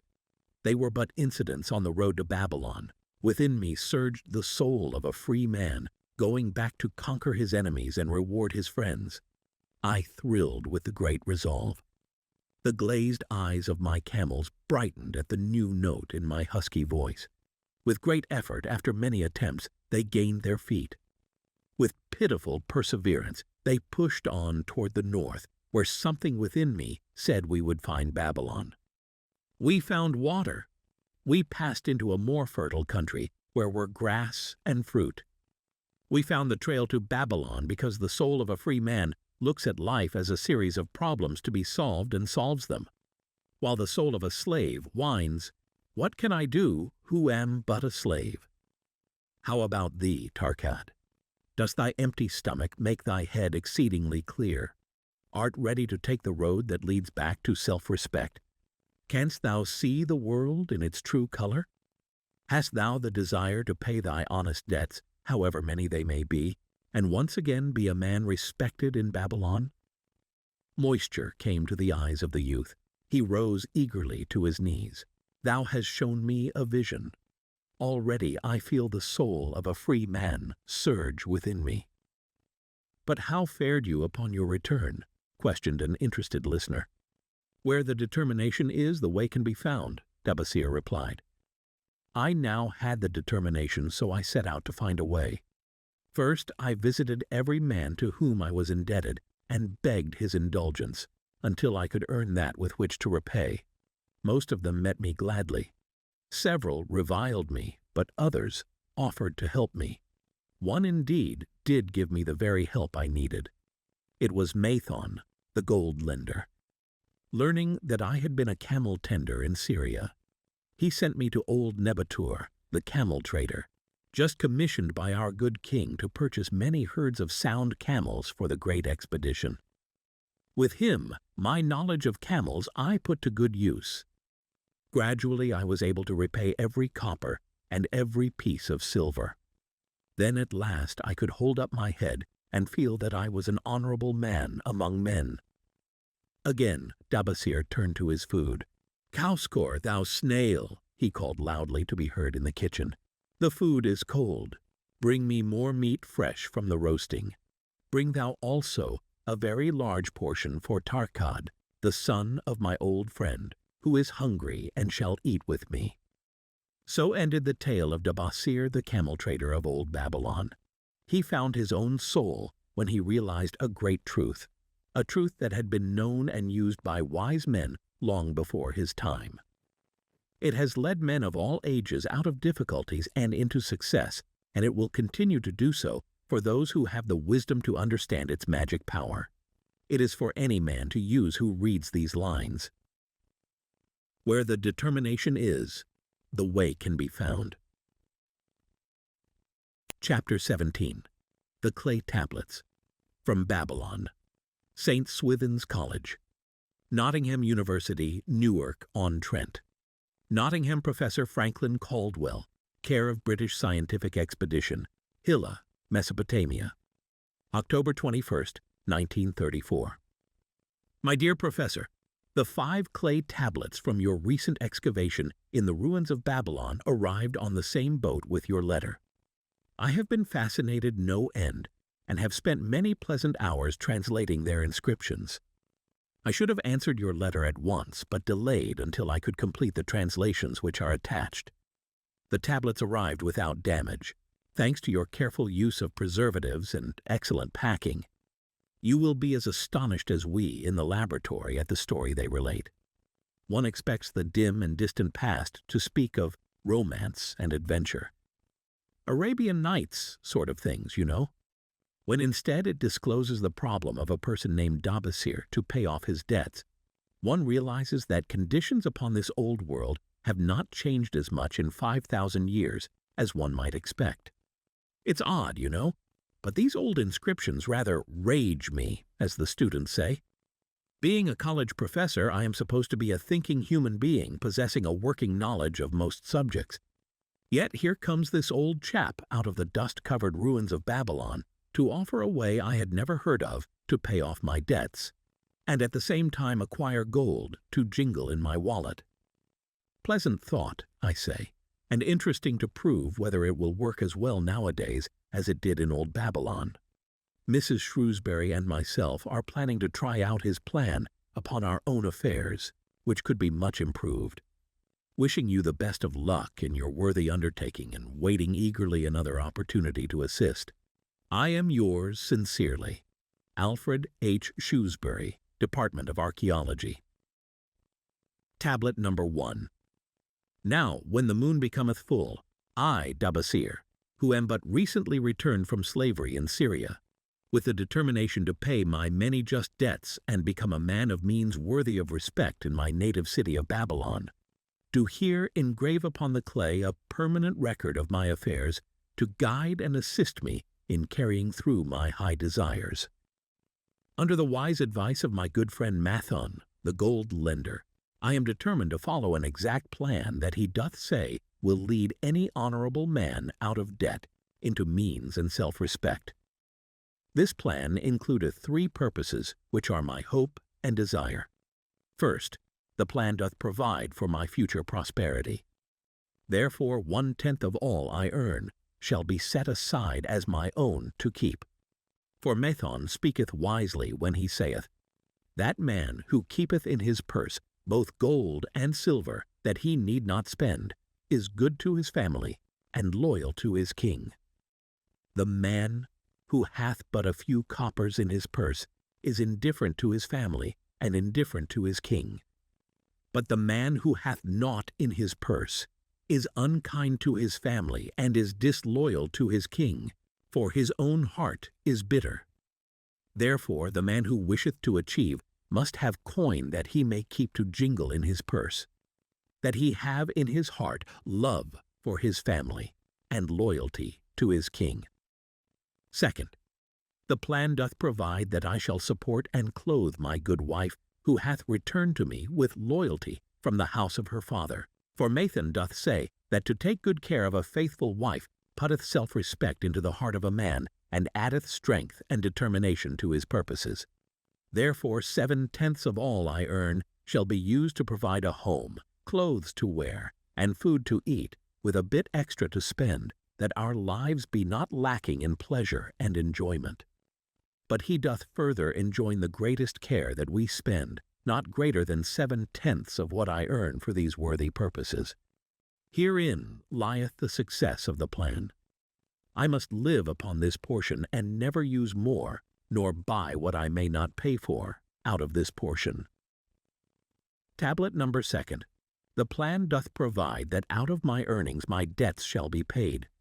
Therefore each time the moon is full, 2/10 of all I have earned shall be divided honorably and fairly among those who have trusted me and to whom I am indebted. Thus in due time will all my indebtedness be surely paid. Therefore do I here engrave the name of every man to whom I am indebted, and the honest amount of my debt. Fahru, the cloth weaver, 2 silver, 6 copper. Sinjar, the couchmaker, 1 silver. Amar, my friend, 3 silver, 1 copper. Zankar, my friend, 4 silver, 7 copper. Askamir, my friend, 1 silver, 3 copper. Harinsir, the jewel maker, 6 silver, 2 copper. Dierbecker, my father's friend, 4 silver, 1 copper. Alkahad, the house owner, 14 silver. Mathon, the gold lender, 9 silver. Birajik, the farmer, 1 silver, 7 copper. From here on, disintegrated, cannot be deciphered. Tablet number 3. To these creditors do I owe in total 119 pieces of silver and 141 pieces of copper. Because I did owe these sums and saw no way to repay, in my folly I did permit my wife to return to her father, and didst leave my native city and seek easy wealth elsewhere, only to find disaster, and to see myself sold into the degradation of slavery. Now that Mathon doth show me how I can repay my debts in small sums of my earnings, do I realize the great extent of my folly in running away from the results of my extravagances. Therefore have I visited my creditors and explained to them that I have no resources with which to pay except my ability to earn, and that I intend to apply 2/10 of all I earn upon my indebtedness, evenly and honestly. This much can I pay, but no more. Therefore, if they be patient, in time my obligations will be paid in full. Amar, whom I thought my best friend, reviled me bitterly, and I left him in humiliation. Birajik, the farmer, pleaded that I pay him first, as he did badly need help. Alkahad, the house owner, was indeed disagreeable, and insisted that he would make me trouble unless I did soon settle in full with him. All the rest willingly accepted my proposal. Therefore am I more determined than ever to carry through, being convinced that it is easier to pay one's just debts than to avoid them. Even though I cannot meet the needs and demands of a few of my creditors, I will deal impartially with all. Tablet number 4. Again the moon shines full. I have worked hard with a free mind. My good wife hath supported my intentions to pay my creditors. Because of our wise determination, I have earned during the past moon, buying camels of sound wind and good legs, for Nebatur, the sum of 19 pieces of silver. This I have divided according to the plan. 1/10 have I set aside to keep as my own. 7/10 have I divided with my good wife to pay for our living. 2/10 have I divided among my creditors as evenly as could be done in coppers. I did not see Amar, but left it with his wife. Birijik was so pleased he would kiss my hand. Old Alkahad alone was grouchy, and said I must pay faster. To which I replied that if I were permitted to be well fed and not worried, that alone would enable me to pay faster. All the others thanked me and spoke well of my efforts. Therefore, at the end of one moon, my indebtedness is reduced by almost 4 pieces of silver, and I possess almost 2 pieces of silver besides, upon which no man hath claim. My heart is lighter than it hath been for a long time. Again the moon shines full. I have worked hard, but with poor success. Few camels have I been able to buy. Only 11 pieces of silver have I earned. Nevertheless, my good wife and I have stood by the plan, even though we have bought no new raiment and eaten little but herbs. Again, I paid ourselves 1/10 of the 11 pieces, while we lived upon 7/10. I was surprised when Amar commended my payment, even though small. So did Birijik. Alkahad flew into a rage, but when told to give back his portion if he did not wish it, he became reconciled. The others, as before, were content. Again the moon shines full, and I am greatly rejoiced. I intercepted a fine herd of camels and bought many sound ones. Therefore my earnings were 42 pieces of silver. This moon my wife and myself have bought much-needed sandals and raiment. Also we have dined well on meat and fowl. More than 8 pieces of silver we have paid to our creditors. Even Alkahad did not protest. Great is the plan, for it leadeth us out of debt, and giveth us wealth which is ours to keep. 3 times the moon had been full since I last carved upon this clay. Each time I paid to myself 1/10 of all I earned. Each time my good wife and I have lived upon 7/10, even though at times it was difficult. Each time have I paid to my creditors 2/10. In my purse I now have 21 pieces of silver that are mine. It maketh my head to stand straight upon my shoulders, and maketh me proud to walk among my friends. My wife keepeth well our home, and is becomingly gowned. We are happy to live together. The plan is of untold value. Hath it not made an honorable man of an ex-slave? Tablet number 9. Again the moon shines full, and I remember that it is long since I carved upon the clay. 12 moons in truth have come and gone.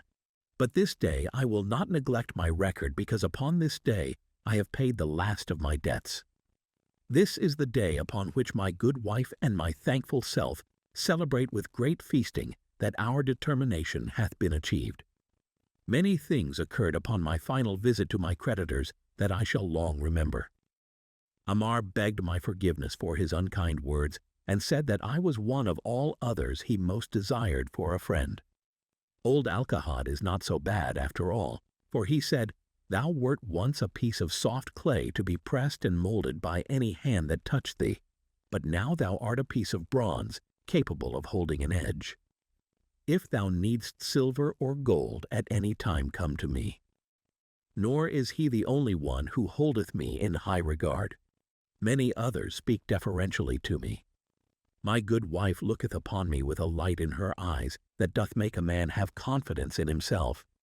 Yet it is the plan that hath made my success. It hath enabled me to pay all my debts and to jingle both gold and silver in my purse.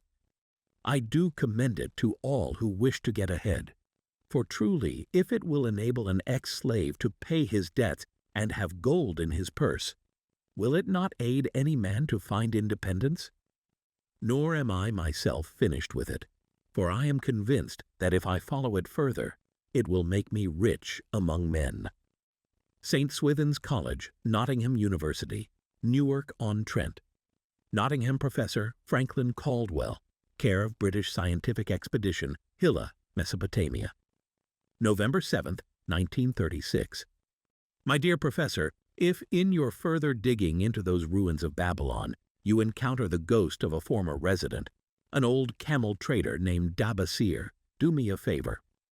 Tell him that his scribbling upon those clay tablets, so long ago, has earned for him the lifelong gratitude of a couple of college folks back here in England. You will possibly remember my writing a year ago that Mrs. Shrewsbury and myself intended to try his plan for getting out of debt and at the same time having gold to jingle.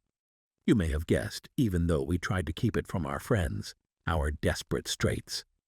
We were frightfully humiliated for years by a lot of old debts, and worried sick for fear some of the tradespeople might start a scandal that would force me out of the college. We paid and paid, every shilling we could squeeze out of income, but it was hardly enough to hold things even. Besides, we were forced to do all our buying where we could get further credit regardless of higher costs. It developed into one of those vicious circles that grow worse instead of better. Our struggles were getting hopeless. We could not move to less costly rooms because we owed the landlord. There did not appear to be anything we could do to improve our situation. Then here comes your acquaintance, the old camel trader from Babylon, with a plan to do just what we wished to accomplish.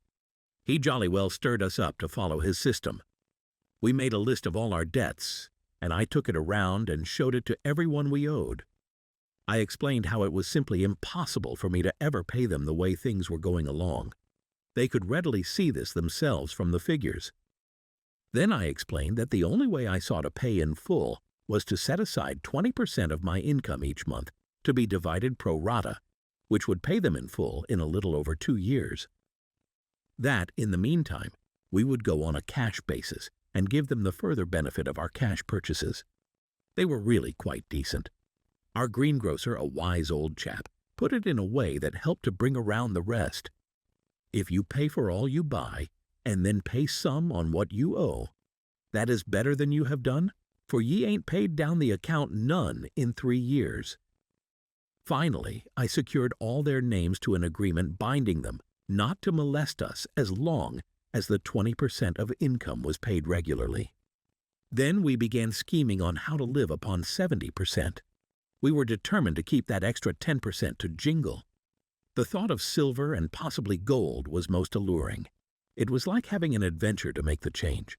We enjoyed figuring this way and that to live comfortably upon that remaining 70%. We started with rent and managed to secure a fair reduction. Next, we put our favorite brands of tea and such under suspicion, and were agreeably surprised how often we could purchase superior qualities at less cost. It is too long a story for a letter, but anyhow, it did not prove difficult. We managed and right cheerfully at that.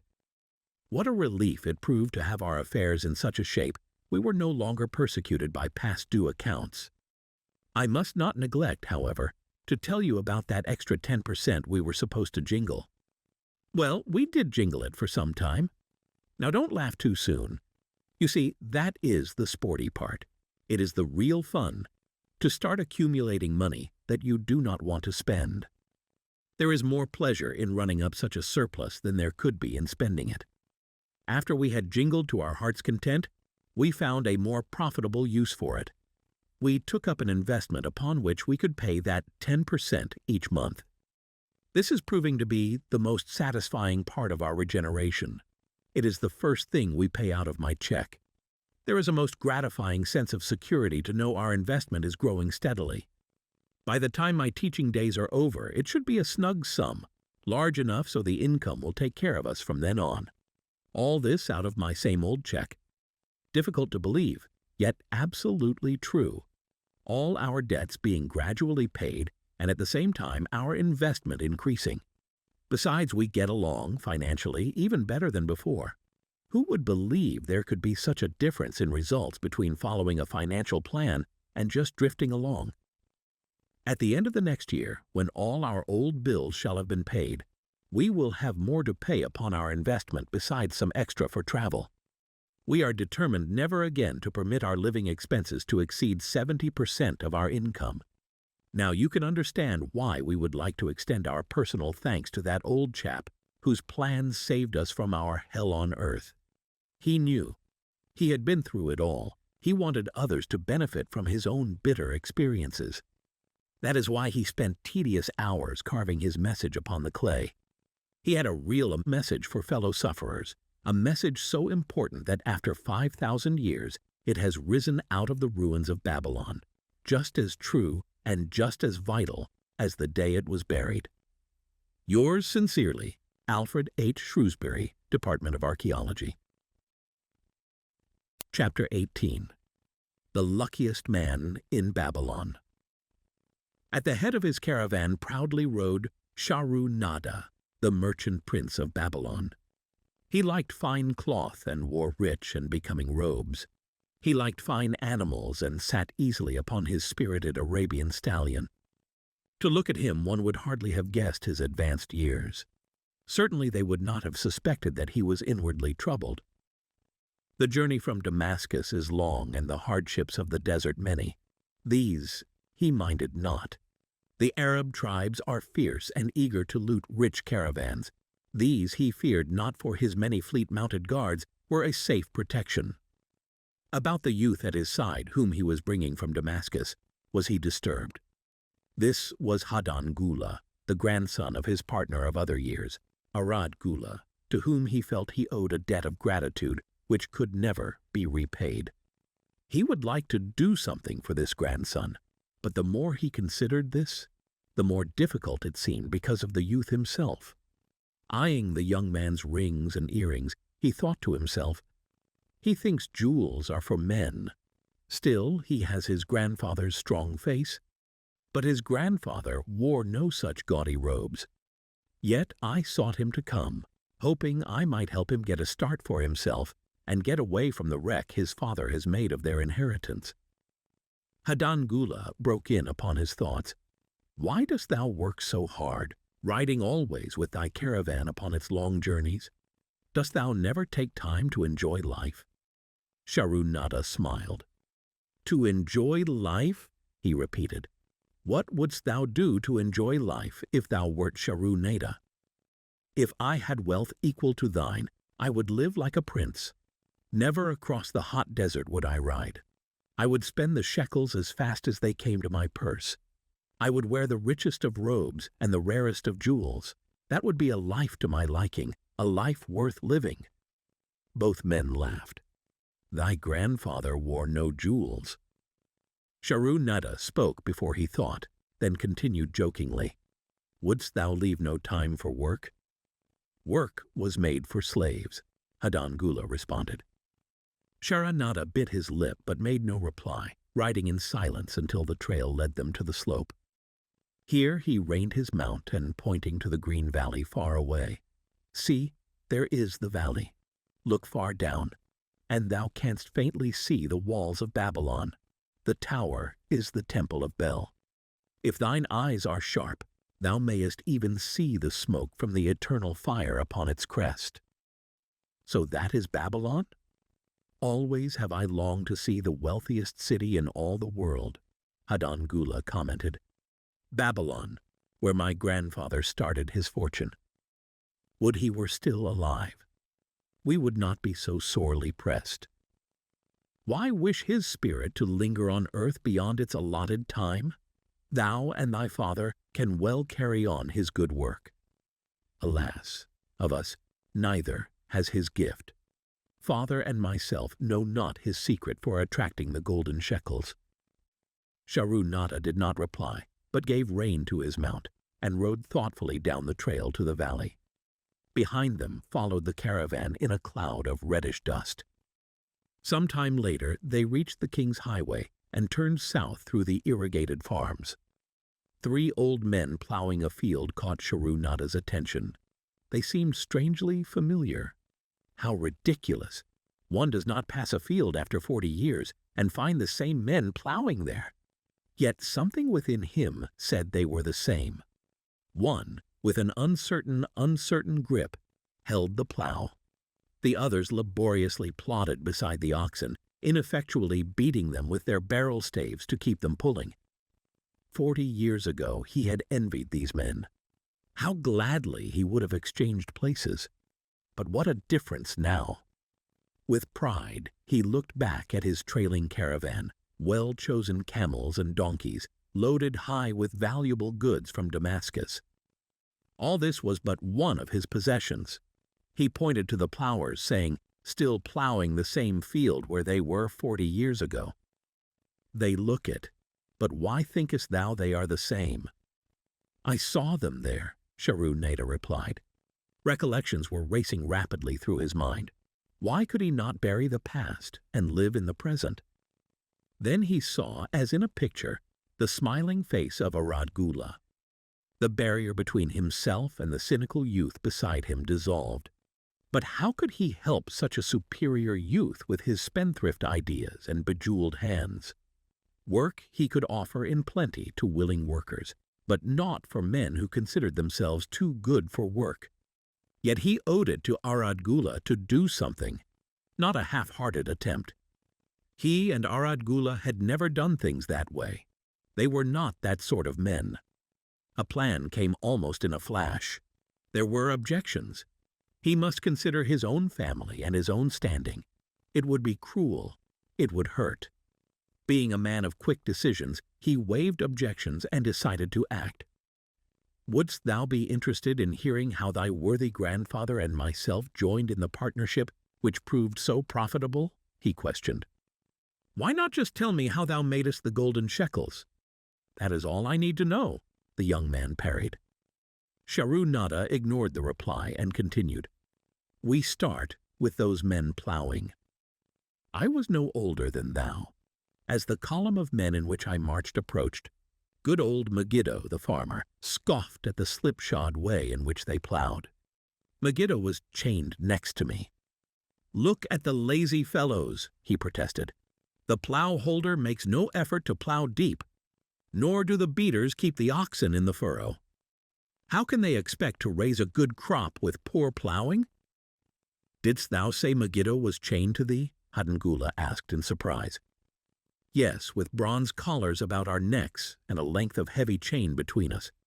Next to him was Zabado, the sheep thief. I had known him in Harun. At the end was a man we called Pirate because he told us not his name. We judged him as a sailor, as he had entwined serpents tattooed upon his chest in sailor fashion. The column was made up thus, so the men could walk in fours. Thou wert chained as a slave? Arad-Gula asked incredulously. Did not thy grandfather tell thee I was once a slave? He often spoke of thee, but never hinted of this. He was a man thou couldst trust, with innermost secrets. Thou, too, are a man I may trust. Am I not right? Sharu-Nada looked him squarely in the eye. Thou mayest rely upon my silence, but I am amazed. Tell me, how didst thou come to be a slave? Sharu-Nada shrugged his shoulders. Any man may find himself a slave. It was a gaming house and barley beer that brought me disaster. I was the victim of my brother's indiscretions. In a brawl, he killed his friend. I was bonded to the widow by my fattier, desperate to keep my brother from being prosecuted under the law. When my father could not raise the silver to free me, she in anger sold me to the slave dealer. What a shame and injustice, Arad-Gula protested. But tell me, how didst thou regain freedom? We shall come to that, but not yet. Let us continue my tale. As we passed, the plowers jeered at us. One did doff his ragged hat and bow low, calling out, Welcome to Babylon, guests of the king. He waits for thee on the city walls where the banquet is spread, mud bricks and onion soup. With that they laughed uproariously. Pirate flew into a rage and cursed them roundly. What do those men mean by the king awaiting us on the walls? I asked him. To the city walls ye march, to carry bricks until the back breaks. Maybe they beat thee to death before it breaks. They won't beat me. I'll kill 'em. Then Megiddo spoke up. It doesn't make sense to me to talk of masters beating willing, hard-working slaves to death. Masters like good slaves and treat them well. Who wants to work hard? Commented Zabato. Those plowers are wise fellows. They're not breaking their backs, just letting on as if they be. Thou can't get ahead by shirking, Megiddo protested. If thou plow a hectare, that's a good day's work, and any master knows it. But when thou plow only a half, that's shirking. I don't shirk. I like to work, and I like to do good work, for work is the best friend I've ever known. It has brought me all the good things I've had, my farm and cows and crops, everything. Yea, and where be these things now? Scoffed Zabato. I figure it pays better to be smart and get by without working. You watch Zabato. If we're sold to the walls, he'll be carrying the water bag or some easy job, when thou, who like to work, will be breaking thy back carrying bricks. He laughed his silly laugh. Terror gripped me that night. I could not sleep. I crowded close to the guard rope, and when the others slept, I attracted the attention of Godoso, who was doing the first guard watch. He was one of those brigand Arabs, the sort of rogue who, if he robbed thee of thy purse, would think he must also cut thy throat. Tell me, Godoso, I whispered, when we get to Babylon, will we be sold to the walls? Why want to know? He questioned cautiously. Canst thou not understand? I pleaded. I am young. I want to live. I don't want to be worked or beaten to death on the walls. Is there any chance for me to get a good master? He whispered back, I tell something. Thou, good fellow, give Godoso no trouble. Most times we go first to slave market. Listen now. When buyers come, tell 'em you good worker, like to work hard for good master. Make 'em want to buy. You not make 'em buy. Next day you carry brick. Mighty hard work. After he walked away, I lay in the warm sand, looking up at the stars and thinking about work. What Megiddo had said about it being his best friend made me wonder if it would be my best friend. Certainly it would be if it helped me out of this. When Megiddo awoke, I whispered my good news to him. It was our one ray of hope as we marched toward Babylon. Late in the afternoon we approached the walls and could see the lines of men like black ants climbing up and down the steep diagonal paths. As we drew closer, we were amazed at the thousands of men working. Some were digging in the moat. Others mixed the dirt into mud bricks. The greatest number were carrying the bricks in large baskets up those steep trails to the masons. Overseers cursed the laggards and cracked bullock whips over the backs of those who failed to keep in line. Poor, worn-out fellows were seen to stagger and fall beneath their heavy baskets, unable to rise again. If the lash failed to bring them to their feet, they were pushed to the side of the paths and left writhing in agony. Soon they would be dragged down to join other craven bodies beside the roadway to await unsanctified graves. As I beheld the ghastly sight, I shuddered. So this was what awaited my father's son if he failed at the slave market. Godoso had been right. We were taken through the gates of the city to the slave prison, and next morning marched to the pens in the market. Here the rest of the men huddled in fear, and only the whips of our guard could keep them moving so the buyers could examine them. Megiddo and myself eagerly talked to every man who permitted us to address him. The slave dealer brought soldiers from the king's guard, who shackled Pirate and brutally beat him when he protested. As they led him away, I felt sorry for him. Megiddo felt that we would soon part. When no buyers were near, he talked to me earnestly to impress upon me how valuable work would be to me in the future. Some men hate it. They make it their enemy. Better to treat it like a friend. Make thyself like it. Don't mind because it is hard. If thou thinkest about what a good house thou build, then who cares if the beams are heavy and it is far from the well to carry the water for the plaster?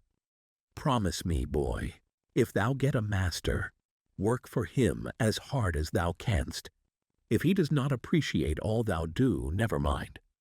Remember, work well done does good to the man who does it. It makes him a better man. He stopped as a burly farmer came to the enclosure and looked at us critically. Megiddo asked about his farm and crops, soon convincing him that he would be a valuable man. After violent bargaining with the slave dealer, the farmer drew a fat purse from beneath his robe, and soon Megiddo had followed his new master out of sight. A few other men were sold during the morning. At noon, Godoso confided to me that the dealer was disgusted and would not stay over another night, but would take all who remained at sundown to the king's buyer. I was becoming desperate when a fat, good-natured man walked up to the wall and inquired if there was a baker among us. I approached him saying, "Why should a good baker like thyself seek another baker of inferior ways? Would it not be easier to teach a willing man like myself thy skilled ways? Look at me. I am young, strong, and like to work. Give me a chance, and I will do my best to earn gold and silver for thy purse." He was impressed by my willingness and began bargaining with the dealer, who had never noticed me, since he had bought me, but now waxed eloquent on my abilities, good health, and good disposition. I felt like a fat ox being sold to a butcher. At last, much to my joy, the deal was closed. I followed my new master away, thinking I was the luckiest man in Babylon. My new home was much to my liking. Nananade, my master, taught me how to grind the barley in the stone bowl that stood in the courtyard, how to build the fire in the oven, and then how to grind very fine the sesame flour for the honey cakes. I had a couch in the shed where his grain was stored. The old slave housekeeper, Swasti, fed me well, and was pleased at the way I helped her with the heavy tasks. Here was the chance I had longed for to make myself valuable to my master, and, I hoped, to find a way to earn my freedom. I asked Nananaid to show me how to knead the bread and to bake. This he did, much pleased at my willingness. Later, when I could do this well, I asked him to show me how to make the honey cakes, and soon I was doing all the baking. My master was glad to be idle, but Swasti shook her head in disapproval. "No work to do is bad for any man," she declared. I felt it was time for me to think of a way by which I might start to earn coins to buy my freedom. As the baking was finished at noon, I thought Nananaid would approve if I found profitable employment for the afternoons and might share my earnings with me. Then the thought came to me, why not bake more of the honey cakes and peddle them to hungry men upon the streets of the city? I presented my plan to Nananaid this way. "If I can use my afternoons after the baking is finished to earn for thee coins, would it be only fair for thee to share my earnings with me, that I might have money of my own to spend for those things which every man desires and needs?" Fair enough, he admitted. When I told him of my plan to peddle our honey cakes, he was well pleased. "Here is what we will do," he suggested. "Thou sellest them at 2 for a penny. Then half of the pennies will be mine to pay for the flour and the honey and the wood to bake them. Of the rest, I shall take half, and thou shalt keep half." I was much pleased by his generous offer that I might keep for myself 1/4 of my sales. That night I worked late to make a tray upon which to display them. Nananaid gave me one of his worn robes that I might look well, and Swasti helped me patch it and wash it clean. The next day I baked an extra supply of honey cakes. They looked brown and tempting upon the tray as I went along the street, loudly calling my wares. At first no one seemed interested, and I became discouraged. I kept on, and later in the afternoon, as men became hungry, the cakes began to sell, and soon my tray was empty. Nananaid was well pleased with my success and gladly paid me my share. I was delighted to own pennies. Megiddo had been right when he said a master appreciated good work from his slaves. That night I was so excited over my success, I could hardly sleep and tried to figure how much I could earn in a year, and how many years would be required to buy my freedom. As I went forth with my tray of cakes every day, I soon found regular customers. One of these was none other than thy grandfather, Arad Gula. He was a rug merchant and sold it to the housewives, going from one end of the city to the other, accompanied by a donkey loaded high with rugs and a black slave to tend it. He would buy 2 cakes for himself and 2 for his slave, always tarrying to talk with me while they ate them. Thy grandfather said something to me one day that I shall always remember. "I like thy cakes, boy, But better still, I like the fine enterprise with which thou offerest them. Such spirit can carry thee far on the road to success. But how canst thou understand, Hadan Gula, what such words of encouragement could mean to a slave boy, lonesome in a great city, struggling with all he had in him to find a way out of his humiliation? As the months went by, I continued to add pennies to my purse. It began to have a comforting weight upon my belt. Work was proving to be my best friend, just as Megiddo had said. I was happy, but Swasti was worried. "Thy master, I fear to have him spend so much time at the gaming houses," she protested. I was overjoyed one day to meet my friend Megiddo upon the street. He was leading 3 donkeys loaded with vegetables to the market. "I am doing mighty well," he said. "My master does appreciate my good work. For now I am a foreman. See, he does trust the marketing to me, and also he is sending for my family. Work is helping me to recover from my great trouble. Someday it will help me to buy my freedom and once more own a farm of my own." Time went on, and Nananide became more and more anxious for me to return from selling. He would be waiting when I returned and would eagerly count and divide our money. He would also urge me to seek further markets and increase my sales. Often I went outside the city gates to solicit the overseers of the slaves building the walls. I hated to return to the disagreeable sights, but found the overseers liberal buyers. One day I was surprised to see Zabato waiting in line to fill his basket with bricks. He was gaunt and bent, and his back was covered with welts and sores from the whips of the overseers. I was sorry for him and handed him a cake, which he crushed into his mouth like a hungry animal.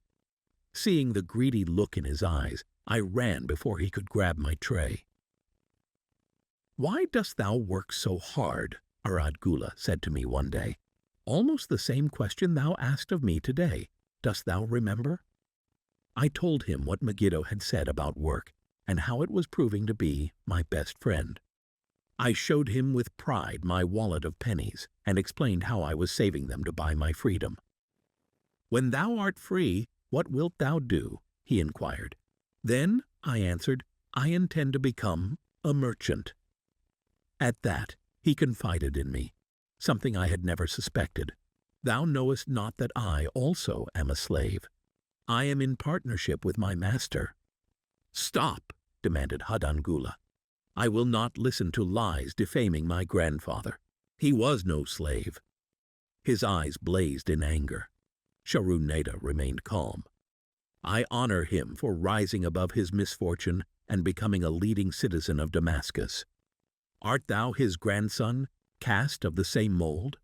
Art thou man enough to face true facts, or dost thou prefer to live under false illusions?"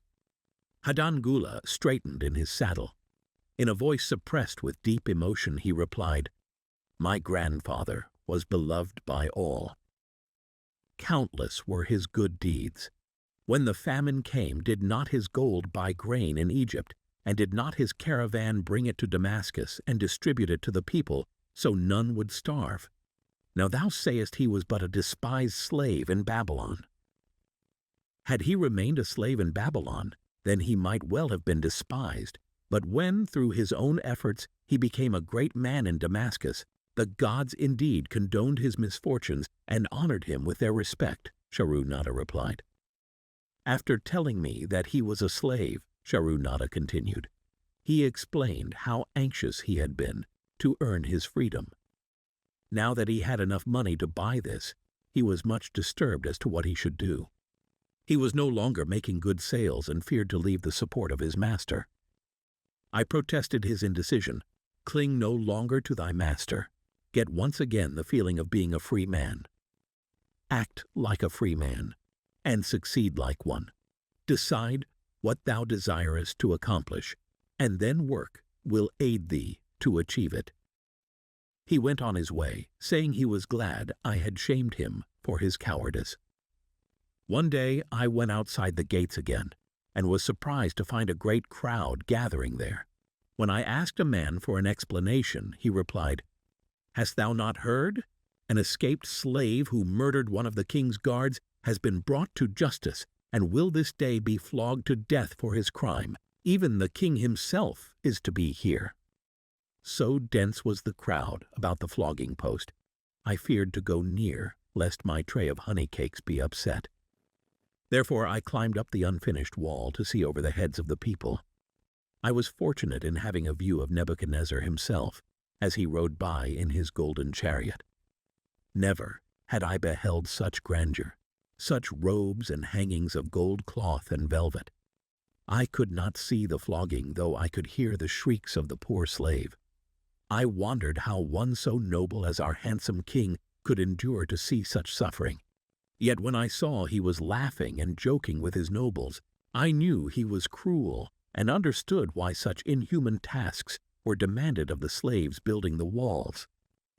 After the slave was dead, his body was hung upon a pole by a rope attached to his leg so all might see. As the crowd began to thin, I went close.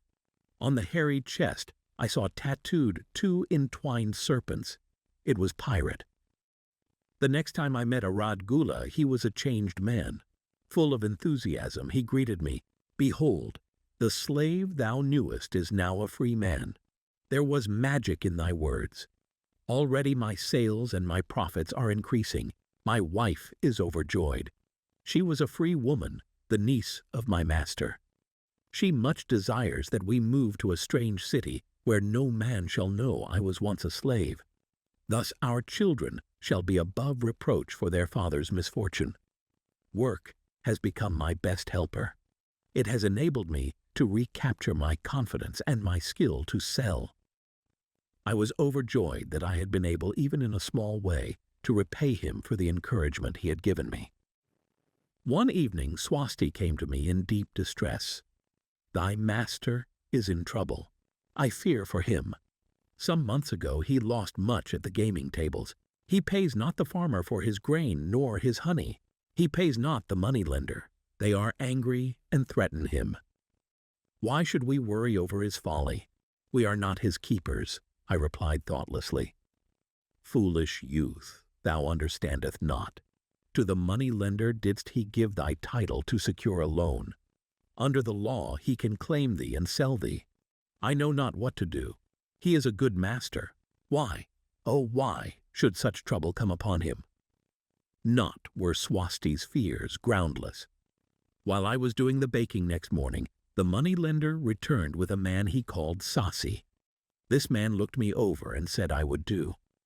The moneylender waited not for my master to return, but told Swasti to tell him he had taken me. With only the robe on my back and the purse of pennies hanging safely from my belt, I was hurried away from the unfinished baking. I was whirled away from my dearest hopes, as the hurricane snatches the tree from the forest and casts it into the surging sea. Again, a gaming house and barley beer had caused me disaster. Sasi was a blunt, gruff man. As he led me across the city, I told him of the good work I had been doing for Nananide, and said I hoped to do good work for him. His reply offered no encouragement. "I like not this work. My master likes it not.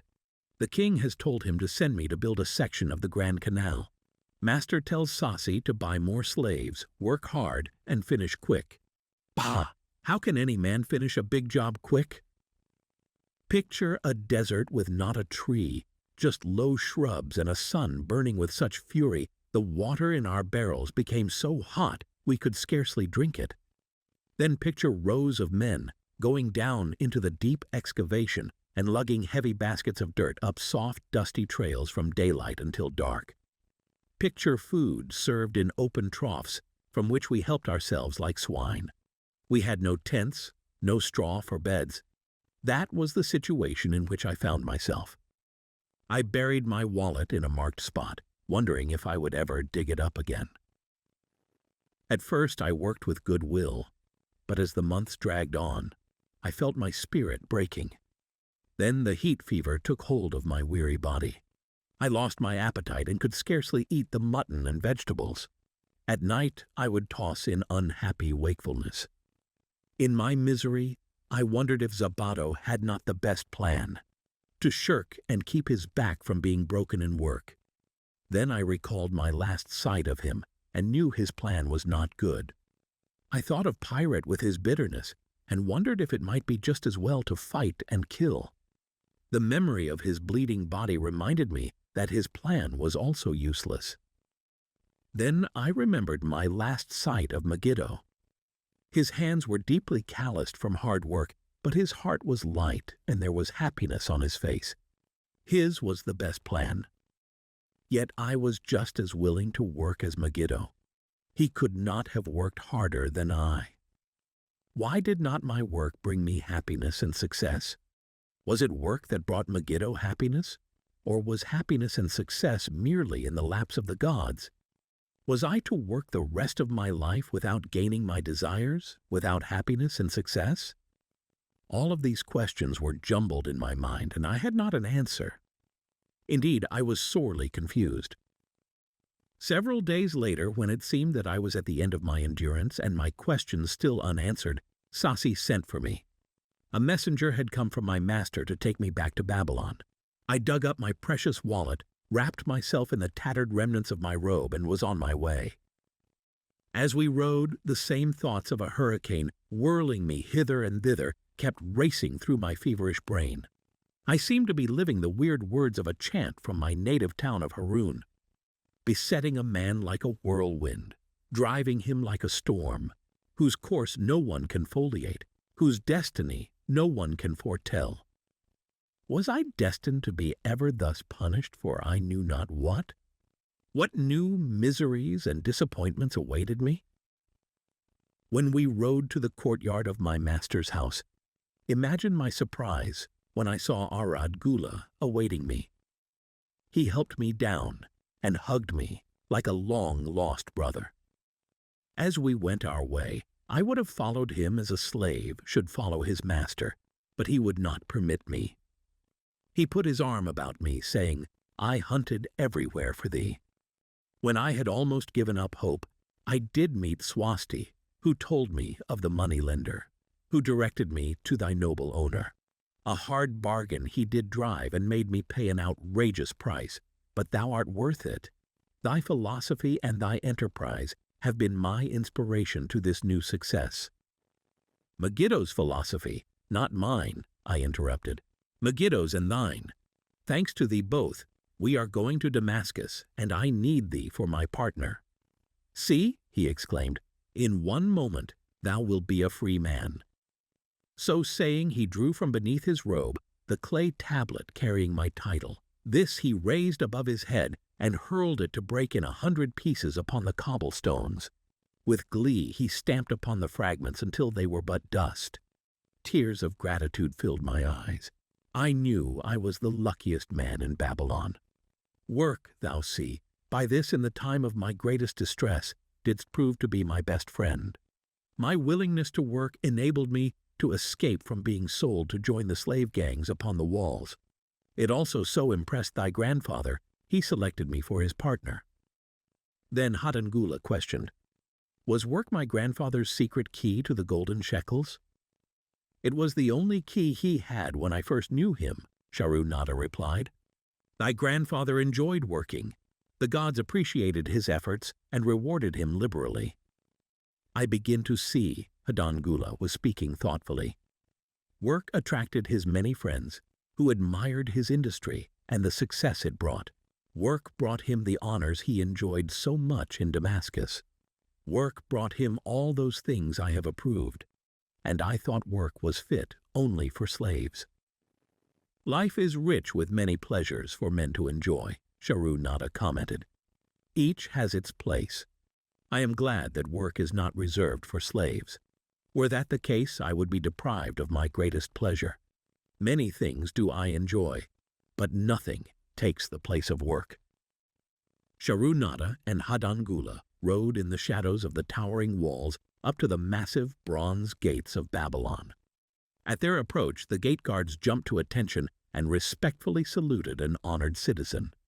With head held high, Sharu-Nada led the long caravan through the gates and up the streets of the city. I have always hoped to be a man like my grandfather, Hadangula confided to him.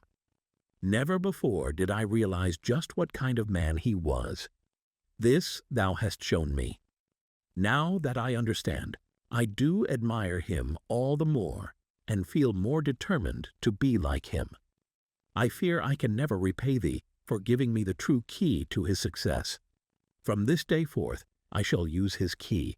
I shall start humbly as he started, which befits my true station far better than jewels and fine robes. So saying, Hadangula pulled the jeweled baubles from his ears and the rings from his fingers. Then, reining his horse, he dropped back and rode with deep respect behind the leader of the caravan.